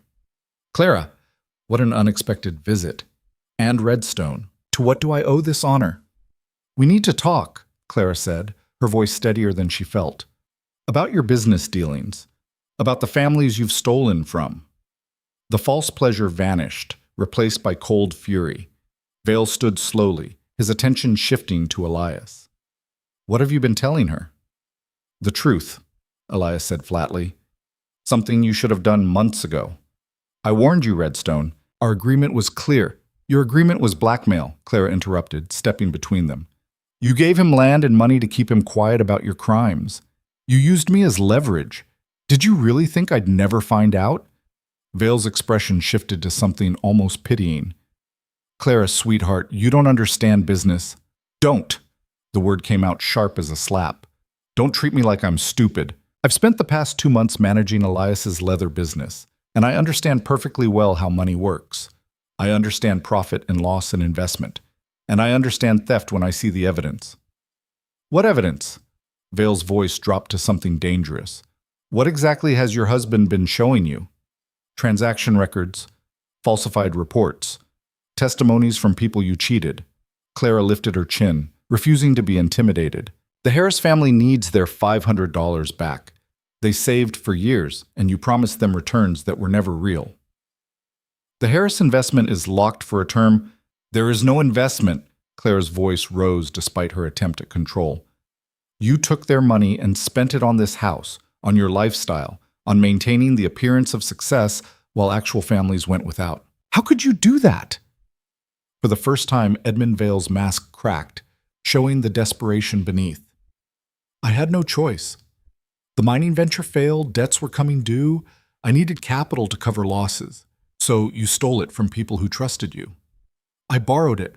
I fully intended to pay everyone back once the next opportunities paid off. With what money? Elias asked quietly. The next schemes that also failed? The new investors you'd cheat to cover the old debts? That's not borrowing, Mr. Vale. That's fraud. Vale's hands clenched on his desk. You self-righteous bastard. You think you're better than me because you're poor? At least I built something. At least I provided for my family instead of dragging them down to poverty. You built a prison, Clara said, and felt tears sting her eyes. You trapped yourself in lies, and when they started to collapse, you used your own daughter as a shield. How is that providing for family? Something flickered in Vale's expression. Guilt, maybe, or the first hint of shame, but it vanished quickly, replaced by familiar arrogance. What exactly do you want from me? You're married now? Settled. Redstone has land and money. Everyone got what they needed. The Harris family didn't get what they needed, Elias said. Neither did the Johnsons or the Mitchells or any of the other people you stole from. They need their money back, and they need the truth. If you expose this, it will destroy your mother, Vale said, directing his words at Clara. She'll be humiliated. Our family name will be ruined. Is that what you want? Clara felt the manipulation like hooks in her skin, pulling at the dutiful daughter she'd been raised to be. But she thought about Samuel Harris's face, the desperation in his voice when he talked about his sister's wedding. She thought about families losing their savings while her father drank expensive whiskey and pretended to be respectable. What I want, Clara said slowly, is for you to make this right. Pay back the people you stole from. All of them. However you have to do it. That's impossible. I don't have that kind of money anymore, so then sell this house. Clara gestured around the opulent study. Sell the furniture, the art, the imported rugs. Liquidate everything until those families get their money back. Vale's face went pale. You can't be serious. This is our home. It's a home built on theft, and Mother will survive losing it, but those families won't survive losing their life savings. Clara moved closer to her father's desk, her voice dropping. You have a choice, Father. Make restitution voluntarily, or Elias goes to the territorial marshal with his evidence and you face criminal charges. Either way, the truth comes out. But one way, you might salvage some dignity. The silence that followed was broken only by the ticking of the expensive clock on Vale's desk. He looked between Clara and Elias, seeming to truly see them for the first time. Not as pieces in his game, but as people capable of destroying everything he'd built. You'd really do this? Vale asked, and for the first time he sounded old. You'd destroy your own father? You destroyed yourself, Clara said, and felt something break inside her even as she said it. We're just refusing to help you hide it anymore. Vale sank into his chair, the fight draining out of him. For a moment, Clara saw not the powerful man who dominated her entire life, but a frightened, defeated human being facing the consequences of his choices. How long do I have? He asked quietly. 2 weeks, Elias said. Start making arrangements to return the money. We'll hold off going to the marshal until then, but if you don't follow through, if you try to run or hide assets, the deal's off. Vale nodded slowly, not meeting their eyes. Get out of my house. Father, get out! The roar was more pain than anger. You've made your position clear. Now leave me alone. Clara wanted to say something, anything that would bridge the chasm that had opened between them. But there were no words that could fix this, no comfort that would ease the betrayal on both sides. She turned and walked out of the study, Elias following close behind. They made it through the halls and out the front door before Clara's composure shattered. She stumbled down the steps, her breath coming in gasps, and might have fallen if Elias hadn't caught her arm. I just destroyed my father, she whispered. I just destroyed my whole family. You did the right thing, Elias said, his voice rough with emotion. The hard thing, but the right thing. Then why does it feel like I've lost everything? Elias pulled her closer, and for the first time since their wedding, Clara let herself lean against him, let herself be held while she fell apart. His arms were strong around her, his heartbeat steady beneath her ear, and she clung to him like a drowning woman to driftwood. "You haven't lost everything," he said quietly. "You still have a home. You still have work that matters. And you have me, for whatever that's worth."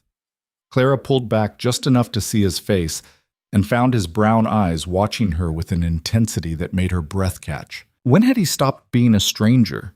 When had this forced arrangement started to feel like something she'd chosen? "It's worth more than you know," she whispered, and saw understanding dawn in his expression. They stood there in front of the mansion that no longer felt like home, holding each other while the morning sun climbed higher and the future rearranged itself around them. Whatever happened next, whether her father followed through or tried to run, whether the truth destroyed her family's reputation or somehow led to redemption, Clara knew with absolute certainty that she wouldn't face it alone. She had Elias. And against all odds, in defiance of everything that should have kept them apart, she was beginning to realize that might be enough. The ride back to the cabin was quiet, but not uncomfortable. Clara sat behind Elias with her arms around his waist, her cheek pressed against his back, and felt the foundation of something new building between them. Not the marriage they'd been forced into, but the partnership they were choosing to create from the wreckage of her father's schemes. When they reached home, and Clara realized with a start that she'd started thinking of the cabin as home, Elias helped her down from the horse with gentle hands, his fingers lingering on her waist a moment longer than necessary. "You all right?" he asked. "I don't know yet. Ask me again when this is over."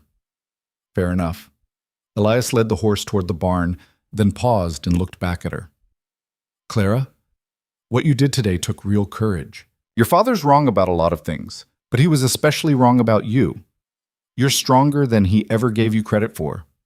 The compliment settled into Clara's chest like a warm stone, something solid to hold on to when everything else felt uncertain.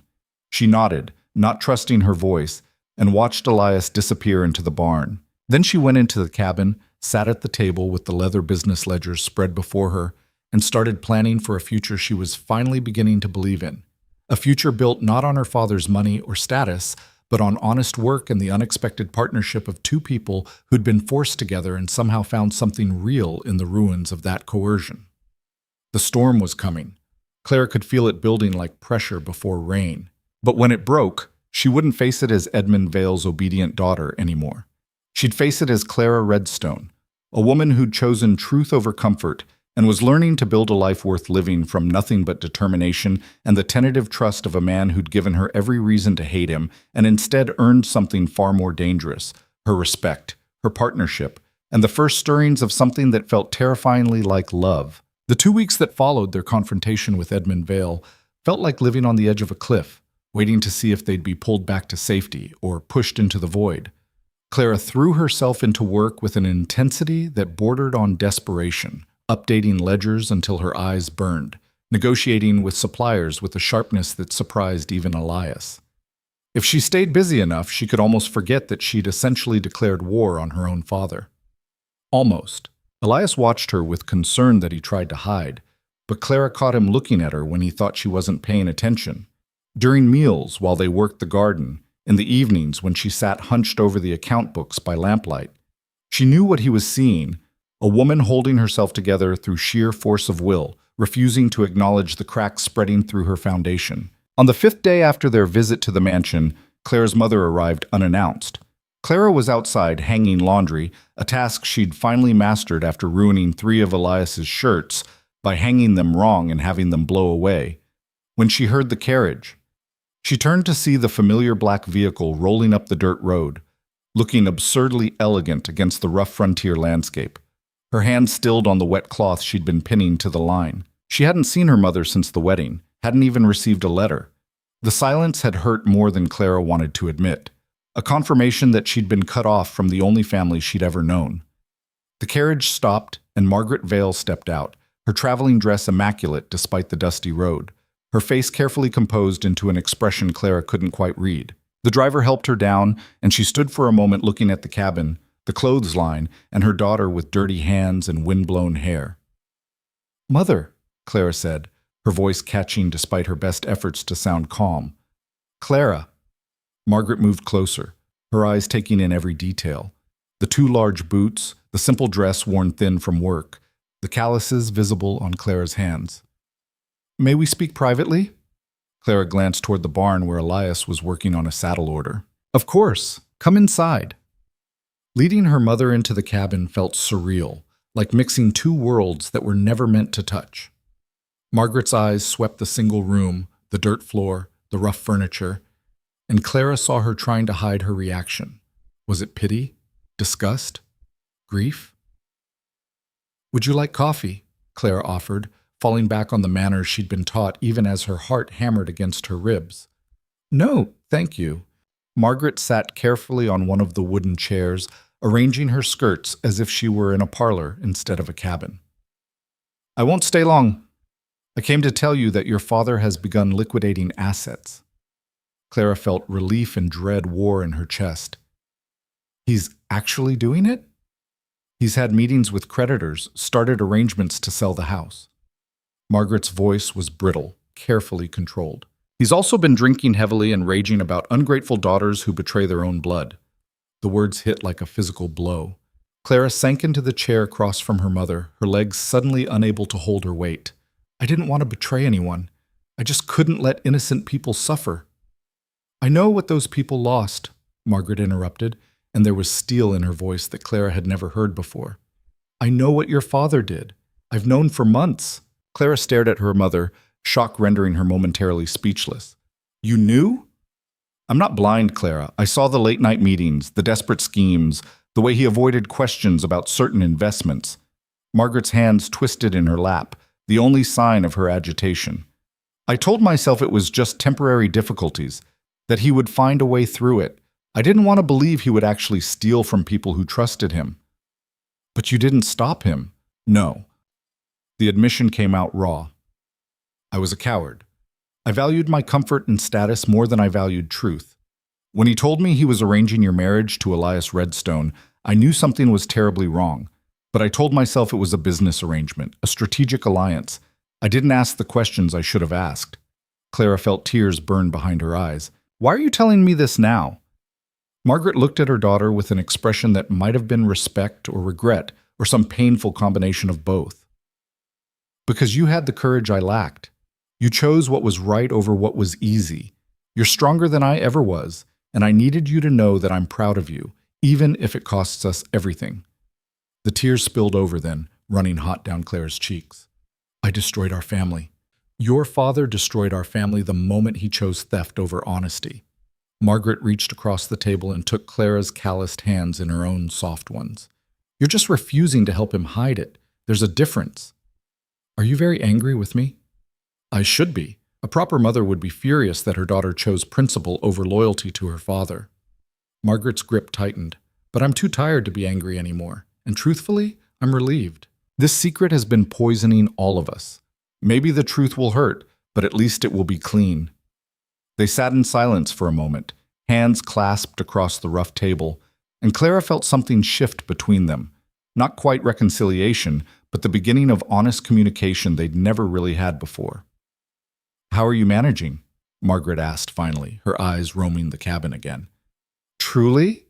Clara thought about lying, painting a picture that would ease her mother's concerns. But they were past the point of comfortable falsehoods. It's hard. Everything I thought I knew about myself turned out to be wrong. I can't do any of the things I was raised to do, and all the skills I was taught are useless here. But I'm learning. Elias has been patient, teaching me how to survive this life. And I've found I'm good at managing the business side of his work, the numbers and negotiations and planning. Clara felt a tentative smile tug at her lips. It turns out I have a head for commerce, even if father never wanted me to use it. Margaret studied her daughter's face, and something like wonder crossed her own. You look different. Tired and worn, yes, but also alive in a way you never were at home. I feel alive, Clara admitted, terrified and exhausted and completely out of my depth. But alive, like what I do actually matters. And your husband? How does he treat you? Clara felt heat rise in her cheeks. With more respect than I deserved at the beginning. I was awful to him those first weeks, resentful and helpless and making everything harder than it needed to be. But he never threw it back in my face. He just kept teaching me, kept being patient even when I wanted to give up. You care for him. It wasn't a question. I'm not sure what I feel, Clara said carefully. But yes, I think I'm starting to care for him, more than I expected to. Margaret nodded slowly, and Clara saw a shadow cross her mother's face, perhaps remembering her own marriage, whatever feelings she'd once had for Edmund Vale before they'd been buried under years of social performance and carefully maintained appearances. I should go, Margaret said, standing. Your father doesn't know I'm here, and it's better if he doesn't find out. But Clara, whatever happens in the coming weeks, remember that you have a home now. It may not be the home you were raised in, but it's yours.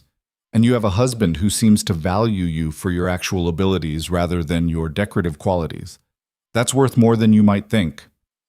Clara stood and embraced her mother, feeling the familiar scent of lavender and rosewater, the softness of expensive fabric. How many times had she taken this for granted, assumed it would always be there? Will you be all right? Clara whispered against her mother's shoulder. When the house is sold and everything changes. I survived raising your father's daughter for 20 years. I suspect I can survive anything. Margaret pulled back, cupping Clara's face with one gloved hand. Be happy, my dear, or if you can't be happy yet, at least be true to yourself. That's more than most women ever manage. Then she was gone, climbing back into the carriage and rolling away down the dirt road, leaving Clara standing in front of the cabin with her heart in her throat and tears on her face. Elias found her there a few minutes later, still standing motionless, watching the dust settle where the carriage had disappeared. Your mother? He asked quietly. Clara nodded, not trusting her voice. What did she say? That she's proud of me, that she knew about father's crimes and didn't stop them, that I should be true to myself. Clara turned to face him and saw concern in his expression. She said I have a home now. You do. Elias moved closer, and Clara was acutely aware of the space between them, the careful distance they'd maintained for months. This cabin might not be much, but it's yours if you want it to be. What if I want more than just the cabin? The words came out before Clara could stop them, vulnerable and terrifying. Elias went very still. What do you mean?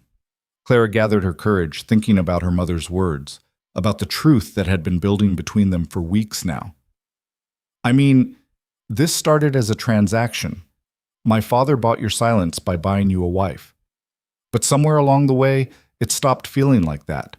At least for me. For me too, Elias said, his voice rough. I didn't want to say anything because I thought, I didn't want you to feel pressured. You didn't choose this marriage. Didn't choose me. I didn't want to make it worse by caring about me. By loving you. The words dropped between them like stones in still water, sending ripples through everything. I know I shouldn't. I know you're only here because you had no choice. But I can't help how I feel, Clara. Somewhere between teaching you to feed chickens and watching you fight for those families your father cheated, I fell in love with you. Clara's breath caught in her chest. She looked at this man who'd been patient when she was helpless, kind when she was cruel, honest when honesty cost him everything. This man who'd given her space to grieve and room to grow and never once demanded more than she was willing to give. What if I told you I've been falling in love with you too? She whispered. What if I told you that I choose this now? Not because I'm forced to, but because I want to? The hope that blazed in Elias's eyes was almost painful to witness. Do you mean that? Instead of answering with words, Clara closed the distance between them and kissed him. It was nothing like the cold, obligatory kiss at their wedding. This was heat and hunger and months of suppressed feeling finally given permission to exist. Elias's arms came around her, strong and sure, pulling her close against his chest where she could feel his heart pounding as fast as her own. When they finally broke apart, both breathing hard, Elias rested his forehead against hers. I've wanted to do that for weeks, he admitted. Why didn't you? Didn't want you to think I was claiming what your father paid for. Wanted you to come to me because you chose it, not because you felt obligated. Clara pulled back enough to see his face, to see the vulnerability and desire warring in his expression. I'm choosing you now, Elias. Not the marriage my father forced on us, but this, us, whatever we're building together. I'm choosing it. Even knowing what it means, the hard work, the poverty compared to what you had, the scandal when the truth about your father comes out, especially knowing all that. Clara touched his face, feeling the roughness of his beard beneath her palm. Because you've shown me what actually matters. Not money or status or social position, but honesty and partnership and being valued for who you actually are. Elias kissed her again, slower this time, reverent, like he was memorizing the moment. When they finally pulled apart, the sun was lowering toward the mountains, painting the sky in shades of amber and rose. "We should go inside," Clara said, and saw understanding flicker in Elias's eyes. That night, the privacy screen came down, and Clara learned that choosing Elias, truly choosing him, with her whole heart and body and future, felt nothing like the forced duty she'd dreaded, and everything like coming home to a place she'd been searching for without knowing it.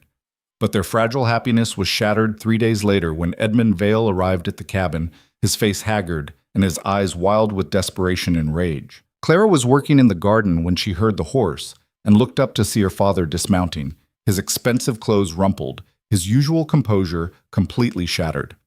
Elias emerged from the barn, tension instantly visible in his shoulders. "Mr. Vale," Elias said carefully, "we weren't expecting you." "I'm sure you weren't."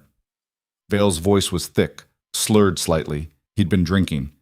"Too busy celebrating your victory, I imagine. Too busy turning my own daughter against me." "But, Father—" "You're not well," Clara said, standing and brushing dirt from her hands. "Maybe you should go home." "Home?" Vale laughed, the sound harsh and broken. "What home, Clara? The one you forced me to sell? The one that's being dismantled piece by piece to pay back people who should have known better than to trust promises of easy money?" "Those people trusted you," Elias said quietly. "You made them promises you never intended to keep. And you made me promises too, Redstone. You took my money, took my land, took my daughter, and promised to keep quiet. But the moment you had what you wanted, you turned on me." "That's not how it happened," Clara said, moving to stand beside Elias. "We gave you a chance to make things right. By destroying everything I built," Vale's voice rose to a shout. "By humiliating me in front of the entire territory. Do you know what people are saying? That Edmund Vale is finished, that his empire was built on fraud, that even his own daughter abandoned him." "You abandoned yourself the moment you started stealing," Clara said, and felt Elias's hand find hers, their fingers interlacing in silent support. "We didn't do this to you. You did it to yourself." Vale stared at their joined hands, and something vicious crossed his face. "So that's how it is. You've become one of them now. Poor and self-righteous and convinced your poverty makes you noble." "I'd rather be poor and honest than wealthy and corrupt," Clara shot back, anger rising to meet her father's fury. "At least Elias built what he has through actual work instead of theft and lies." "Work?" Vale spat the word like it was poisonous. "What has work ever gotten anyone except calloused hands and an early grave? I gave you everything, Clara. Education, status, opportunities. And you threw it all away for a dirt farmer who couldn't even afford to buy you properly." "He didn't buy me at all," Clara said, and felt the truth of it settle deep in her bones. "You tried to sell me, but he chose to treat me like a human being instead of property. That's more than you ever did." The words hung in the air between them, sharp and true and impossible to take back. Edmund Vale's face went pale, then red, emotions chasing across his features too fast to name. "You ungrateful—" He started toward Clara, his hand raised, and Elias moved faster than Clara had ever seen him move, putting himself between them. "Don't," Elias said, his voice deadly quiet. "Don't even think about it." Vale stopped, breathing hard, his raised hand trembling. For a long moment, the three of them stood frozen in a tableau of broken family and impossible choices. Then Vale's hand dropped, and something in him seemed to collapse inward. When he spoke again, his voice was barely a whisper. "I did it for you, all of it, the investments, the mansion, the status. I wanted to give you a better life than I had." "You gave me a lie," Clara said, and felt tears sting her eyes despite her anger. "And when that lie started to crumble, you used me to hold it together. That's not love, Father. That's selfishness." "Maybe." Vale's shoulders sagged, years suddenly visible in the lines of his face. Maybe you're right. Maybe I convinced myself that success mattered more than honesty, that providing luxury was the same as providing love. But Clara, he looked at her with something that might have been genuine regret. I never meant for you to suffer. When I arranged this marriage, I thought I was protecting you from the scandal, giving you a way out before everything collapsed. By trapping me with a stranger? By using me as payment for silence? By giving you to someone I thought might actually value you for more than your name and money? Vale's eyes shifted to Elias. I chose you because I saw how you looked at the world, Redstone. Like you understood that most people are just trying to survive with whatever dignity they can scrape together. I thought if anyone could see Clara for who she actually is instead of what she represents, it might be you. The admission hung in the air, unexpected and complicated. Clara looked at Elias and saw her own confusion reflected in his face. That doesn't excuse what you did, Elias said finally. To Clara, to those families, to anyone. No, Vale agreed. It doesn't. But I wanted you both to know I'm following through. The house will be sold by month's end. The Harris family will get their $500 back, along with everyone else I took money from. I'm meeting with the territorial marshal tomorrow to turn over all my financial records and accept whatever legal consequences come. Clara felt shock ripple through her. You're turning yourself in. What choice do I have? Run and prove I'm everything people are saying about me? Hide and watch your mother suffer the consequences alone? Vale shook his head slowly. No. I may be a thief and a fraud, but I'm not a complete coward. I'll face what I've done. A father... Clara took a step toward him, then stopped, unsure what she wanted to say. Don't. Vale held up a hand, stopping her. Don't forgive me yet. I don't deserve it. Maybe someday if I actually make amends, but not now. Not when the damage is still fresh. He turned toward his horse, then paused and looked back at them. Take care of her, Redstone. She's worth more than either of us probably realized. I know, Elias said quietly, and I will.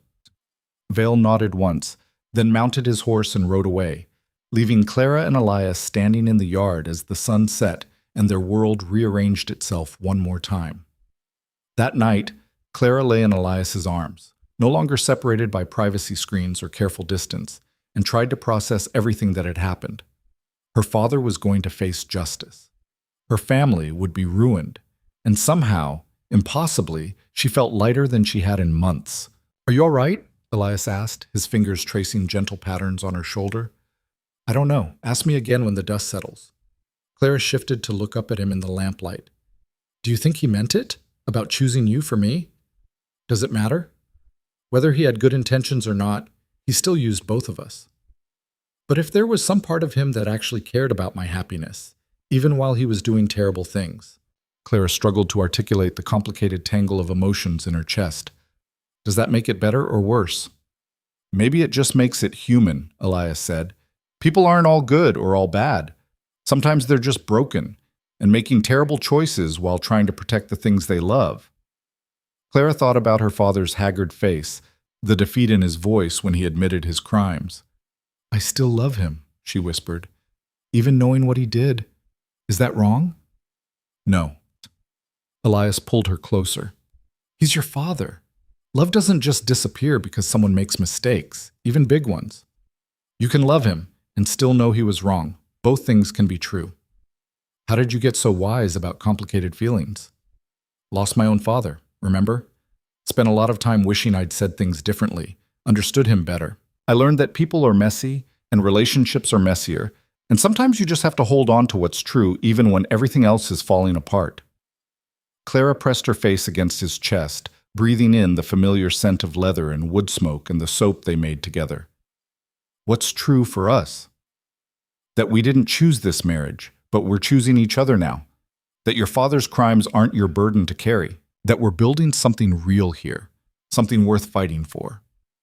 Elias tipped her face up to meet his eyes. And that I love you more than I knew it was possible to love another person. I love you too, Clara whispered, and felt the truth of it fill every empty space inside her. I love you so much it terrifies me. Good terrifying or bad terrifying? Both.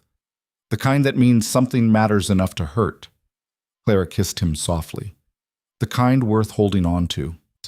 They fell asleep wrapped around each other as Montana stars blazed overhead, and the future, uncertain and daunting and somehow full of possibility, waited to unfold. The next 2 weeks passed in a blur of activity and emotion.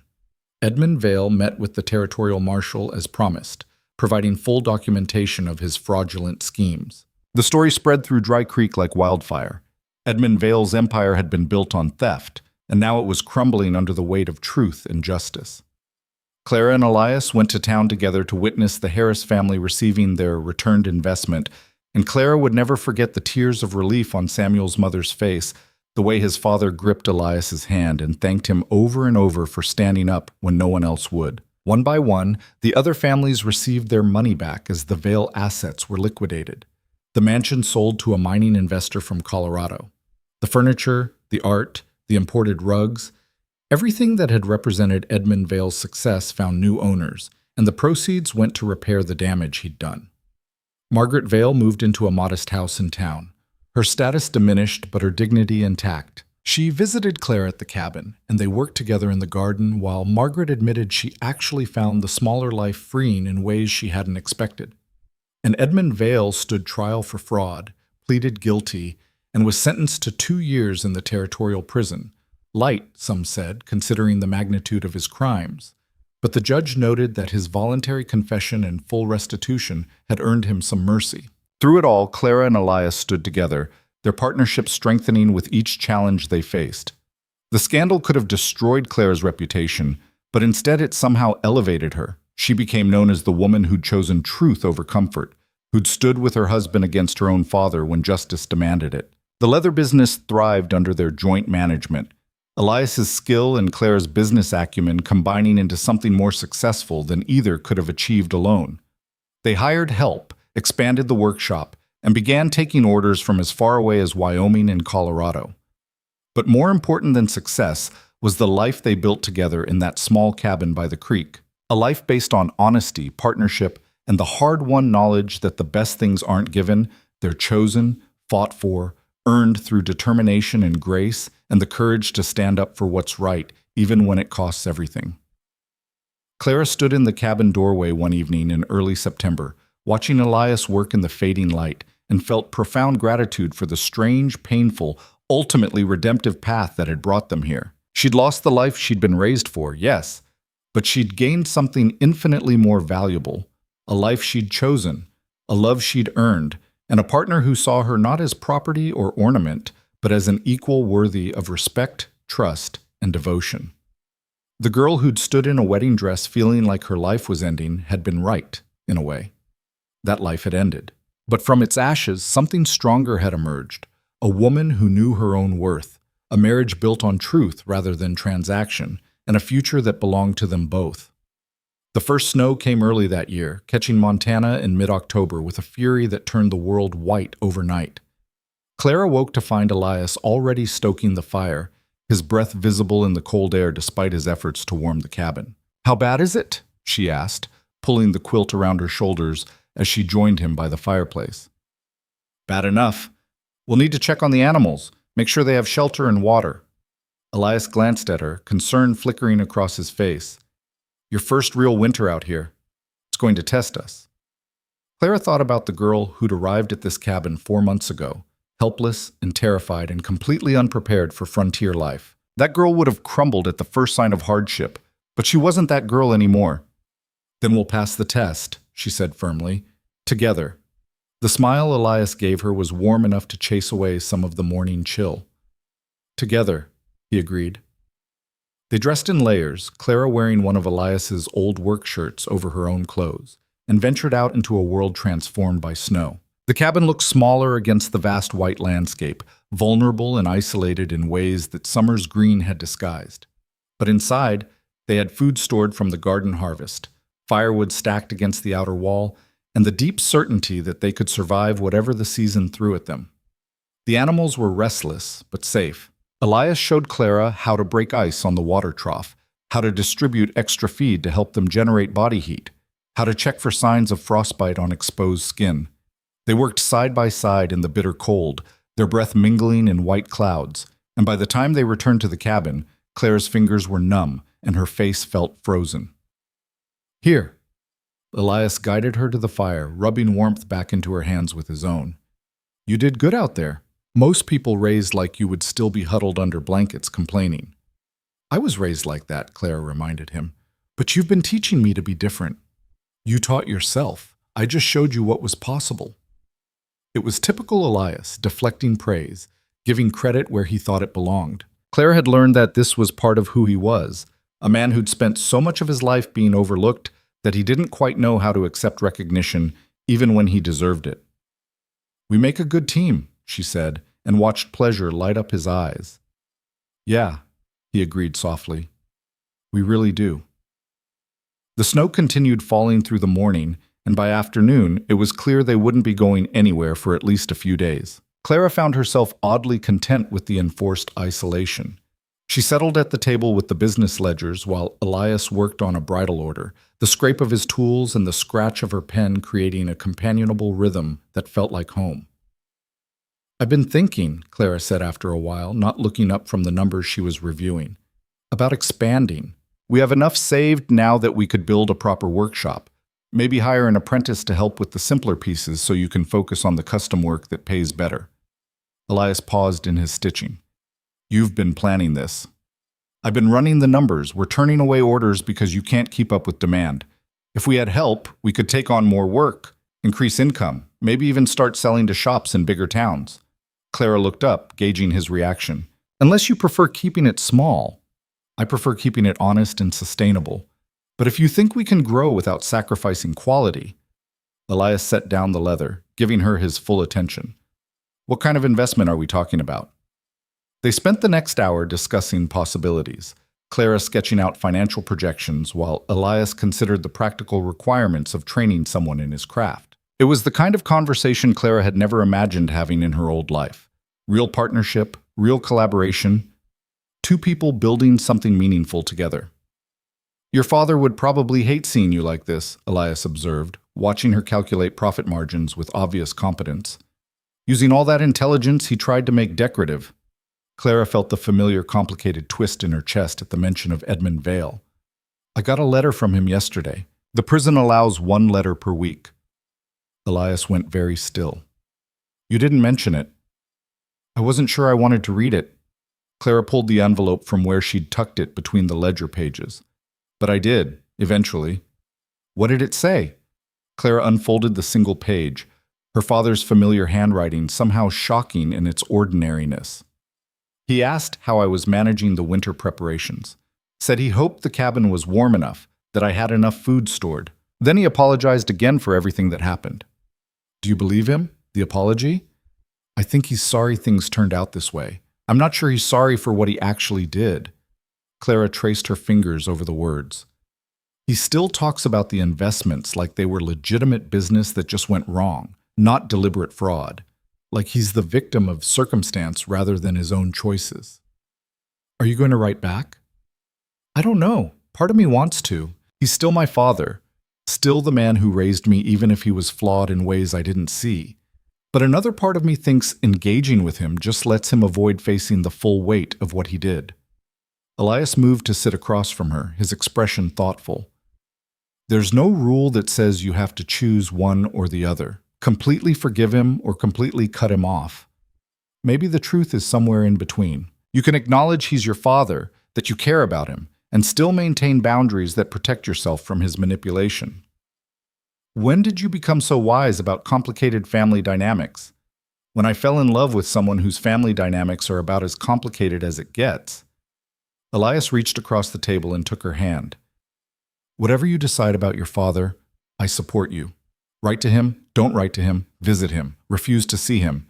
It's your choice, Clara. Your relationship with him doesn't have to look like anyone else thinks it should. The permission to be uncertain, to hold contradictory feelings without resolving them into something neat and acceptable, felt like a gift. Clara squeezed his hand gratefully. I think I'll write back, she said slowly, but I'll be honest with him. Tell him I'm building a good life, that I'm happy even though it's nothing like what he planned for me. Let him sit with that. Sounds fair. Outside, the snow continued falling, muffling the world in white silence. Inside, Clara wrote a careful letter to her father, not cruel, but not pretending everything was fine either. She told him about the business, about learning to survive winter, about finding purpose in work that mattered. And at the end, she wrote something that felt both generous and necessary.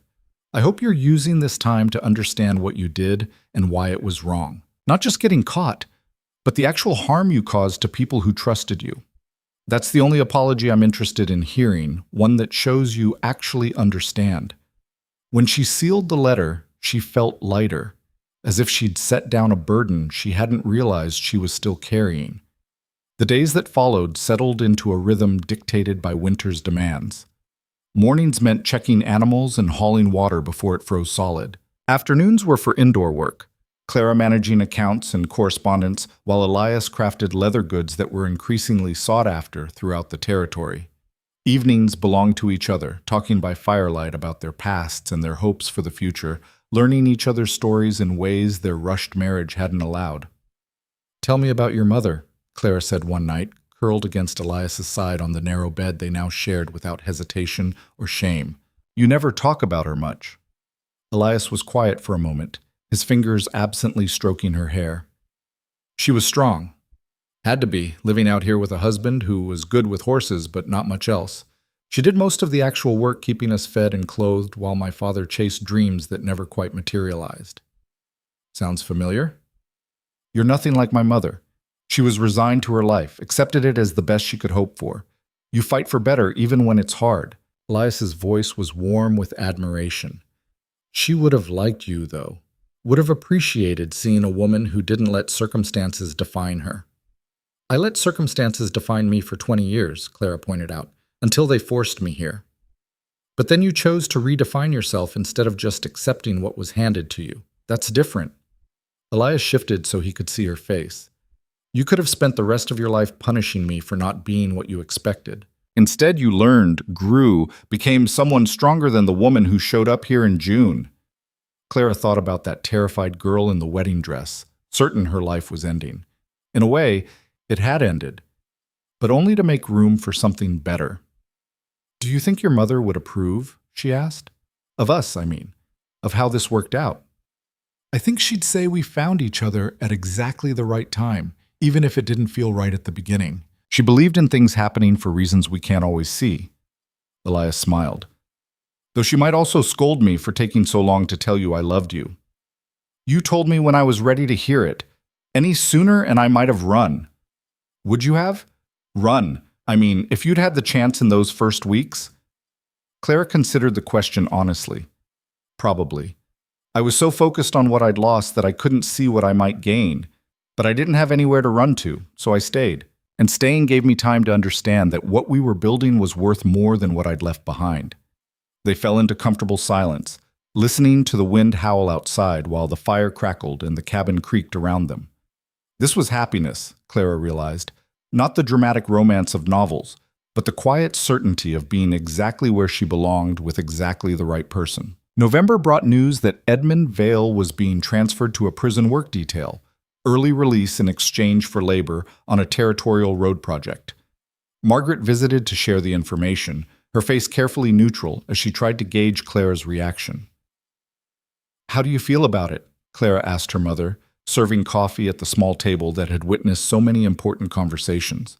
"Relieved, mostly. 2 years felt like forever, but if he can get out in 10 months with good behavior..." Margaret wrapped her hands around the tin cup, so different from the fine china she'd once used. "I know I should probably be angrier that he's being let off easy. Those families he hurt deserve more justice than 10 months of road work." "But he's your husband," Clara said gently.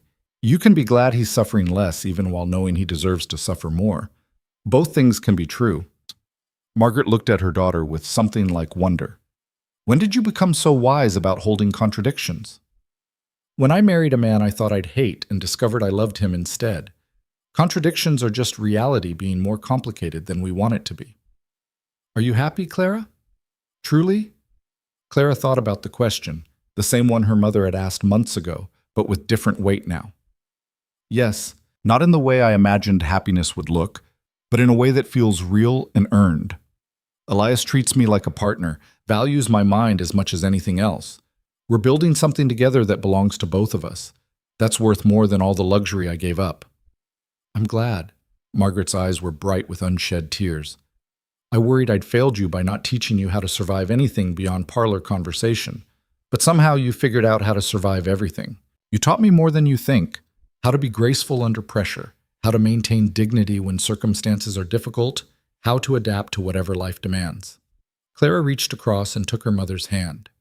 Those lessons just turned out to be useful in different ways than either of us expected. The visit ended with Margaret looking around the cabin with less pity and more respect than previous visits, seeing, perhaps for the first time, that her daughter hadn't been diminished by this life. She'd been transformed by it. December came with bone-deep cold that tested every skill Clara had learned.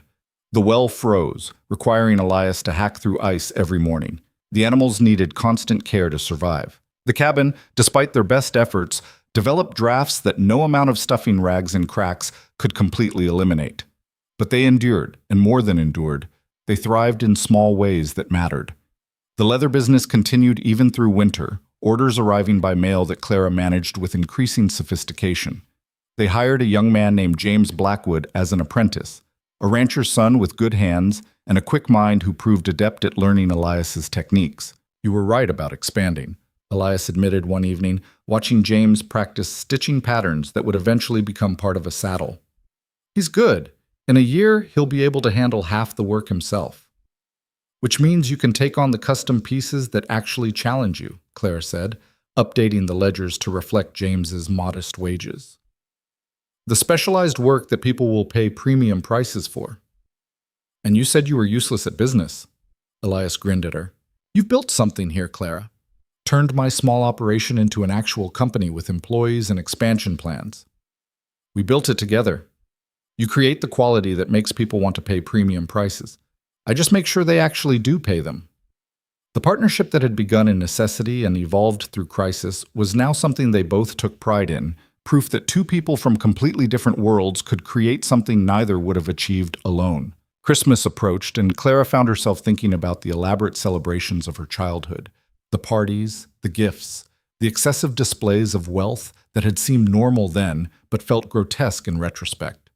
This year would be different, lived in a cabin with limited resources and no family, except Elias. We should do something, she said on Christmas Eve, looking at their spare surroundings. Mark the day somehow. What did you have in mind? Clara thought about it, then smiled. Let's invite people. The families your father-in-law, my father, hurt. The ones who got their money back but probably can't afford much for celebrating. We have food stored, we have space if we move the furniture around. Let's share what we have. Elias looked at her with an expression that made her heart skip. You want to throw a party for people who lost everything because of your father's fraud? That takes courage. Or stupidity. But I think it's important. Those families deserve to know that not everyone in the Vale family is morally bankrupt. And maybe, Clara hesitated, working through her reasoning. Maybe showing them that we're not living in luxury either, that we're building an honest life with honest work, will help heal some of the damage. I love you, Elias said simply.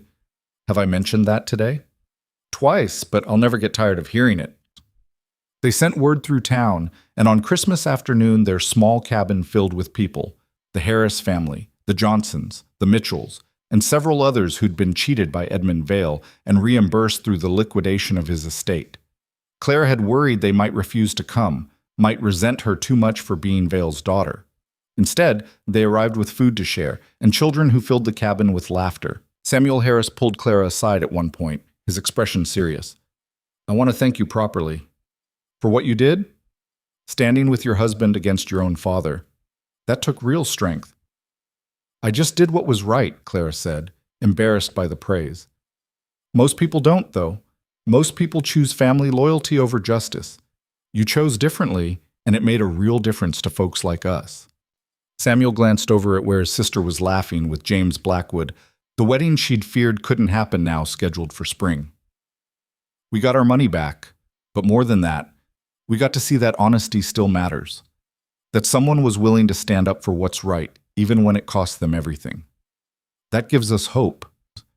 Later, watching Elias talk with the men about leatherwork while children played around their feet and women compared recipes for stretching food through long winters, Clara felt a contentment so deep it almost hurt.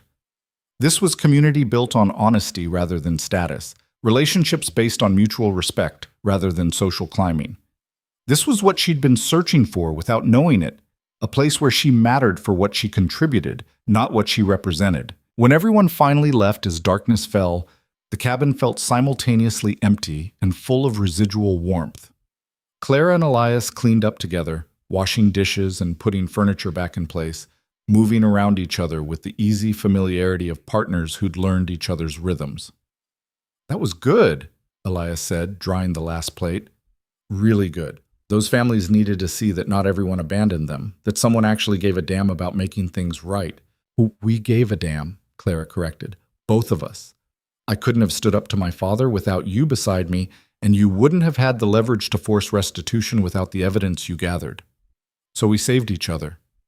Something like that. Clara moved into his arms, resting her head against his chest where she could hear his heartbeat. "I never thought I'd be grateful for being forced to marry you, but I am. This life we're building, it's hard and uncertain and nothing like what I was raised to expect. But it's real, Elias. It's ours. And that makes it better than any comfortable lie I left behind. Even in winter, when you're hauling frozen water and living in a one-room cabin, especially then, because it means something. Every bucket of water I carry, every meal I cook, every entry in those ledgers, it all contributes to something we're creating together. I was decorative before. Now I'm essential. There's no comparison." Elias kissed the top of her head, his arms tightening around her. "You were always essential, just took the right circumstances for you to see it." They stood like that for a long moment. Two people who'd been thrown together by circumstances neither controlled, who'd chosen to transform that forced beginning into something true and lasting and worth protecting. The new year brought changes that felt like vindication for all the hard choices they'd made. Edmund Vale completed his work detail and was released early for good behavior, but instead of trying to rebuild his former empire, he took a job as a bookkeeper for a mining company. Honest work at honest wages. Margaret reported that he seemed smaller somehow, humbled by his time in prison, finally beginning to understand the actual harm his fraud had caused. "He asked about you," Margaret told Clara during a February visit, "wanted to know if you'd consider seeing him." Clara thought about it carefully, weighing her complicated feelings against the reality of what such a meeting might accomplish. Not yet, she decided. Maybe someday, when enough time has passed and he's proven through actions that he's actually changed. But not yet. "That's fair," Margaret agreed. "He needs to earn forgiveness, not just expect it because you're his daughter." By March, the leather business had expanded enough that they were considering building the separate workshop Clara had proposed during that first snowstorm. James had proven himself capable of handling standard orders, freeing Elias to focus on custom pieces that commanded premium prices. They'd saved enough to purchase better tools and higher quality materials, and orders were coming from as far away as Denver and San Francisco. "We did it," Clara said one evening, reviewing accounts that showed more profit in 3 months than Elias had made in the entire previous year. "We actually built something sustainable." "You built it," Elias corrected, looking over her shoulder at the neat columns of figures. "I just make leather goods. You turned it into a real business. We're partners, remember? Stop trying to give me all the credit when we both contributed." "Fine. We're brilliant together. Happy?" Deliriously, Clara turned in her chair to face him, a smile tugging at her lips. "Though there is something I should probably mention." "What's that?" "I'm pregnant." The words dropped into the space between them, and Clara watched understanding dawn across Elias's face. Shock giving way to joy so pure it made her eyes sting with tears. "You're sure?" he asked, his voice rough. "As sure as I can be. I talked to Dr. Morrison last week when I was in town. He thinks I'm about 8 weeks along." Elias sank to his knees beside her chair, his hands coming to rest gently on her stomach, as if he could already feel the life growing there. "We're going to have a baby." "We are. Probably late September or early October." "Are you scared?" Clara thought about it honestly. A year ago, she would have been terrified. Of childbirth. Of responsibility. of raising a child in poverty so far from the comfortable life she'd known. But now, looking at Elias's face illuminated with wonder and hope, she found that fear wasn't the dominant emotion. "A little," she admitted, "but mostly I'm excited. This baby will grow up seeing both parents work together, learning that marriage is partnership and respect, not ownership or obligation. They'll have less material wealth than I did growing up, but they'll have something I never had: honesty and genuine love." "They'll have you as a mother," Elias said, his eyes bright. "Someone strong and smart and brave enough to stand up for what's right, even when it costs everything. That's worth more than any fortune." The baby arrived on October 3rd, a daughter with Elias's dark hair and Clara's determined chin. They named her Sarah, after Elias's mother, and discovered that love could expand in ways they'd never imagined possible. The cabin that had seemed too small for 2 people somehow accommodated 3. They built a cradle from smooth pine, lined it with quilts Clara had learned to sew during her pregnancy.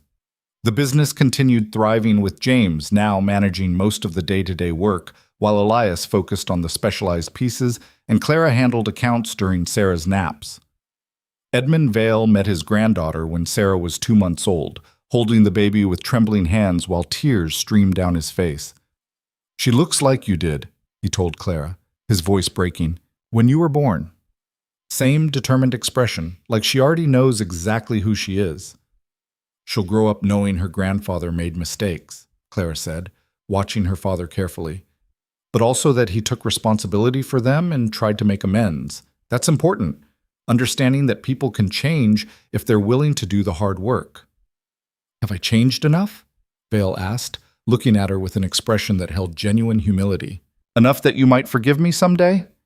Clara looked at this man who'd shaped her entire life, sometimes for good, sometimes for ill, always with the complicated mixture of love and selfishness that characterized flawed humans everywhere.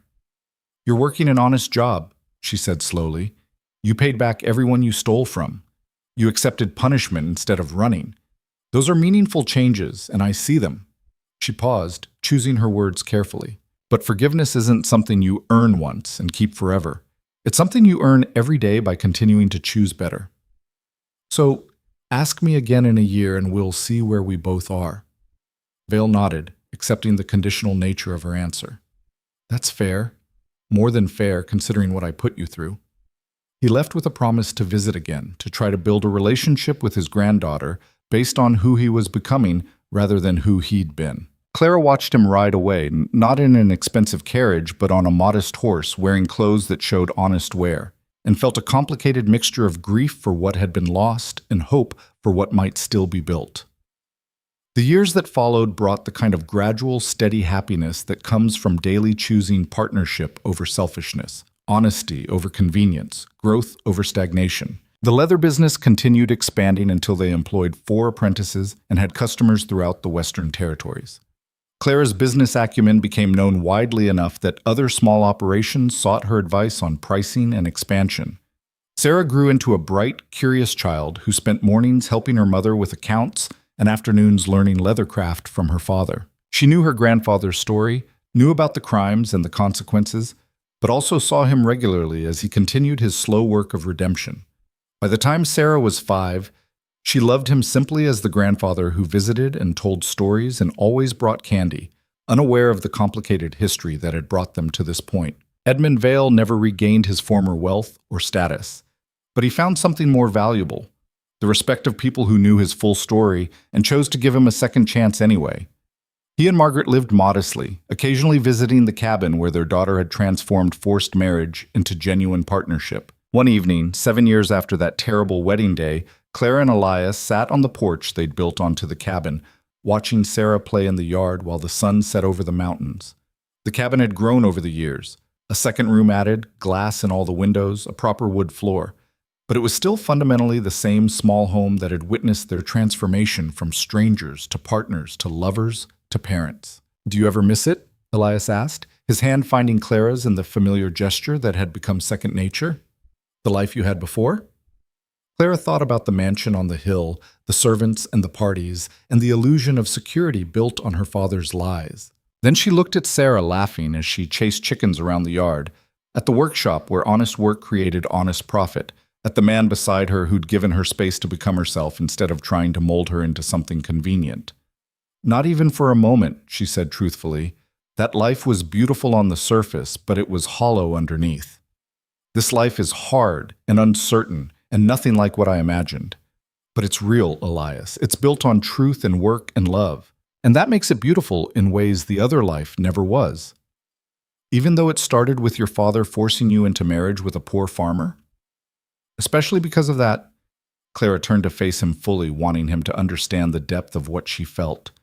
If I'd married someone from my old world, someone wealthy and respectable, I would have spent my whole life being decorative and useless. Your father gave me to you thinking he was punishing me, but instead he gave me the chance to discover who I actually am beneath all that careful training.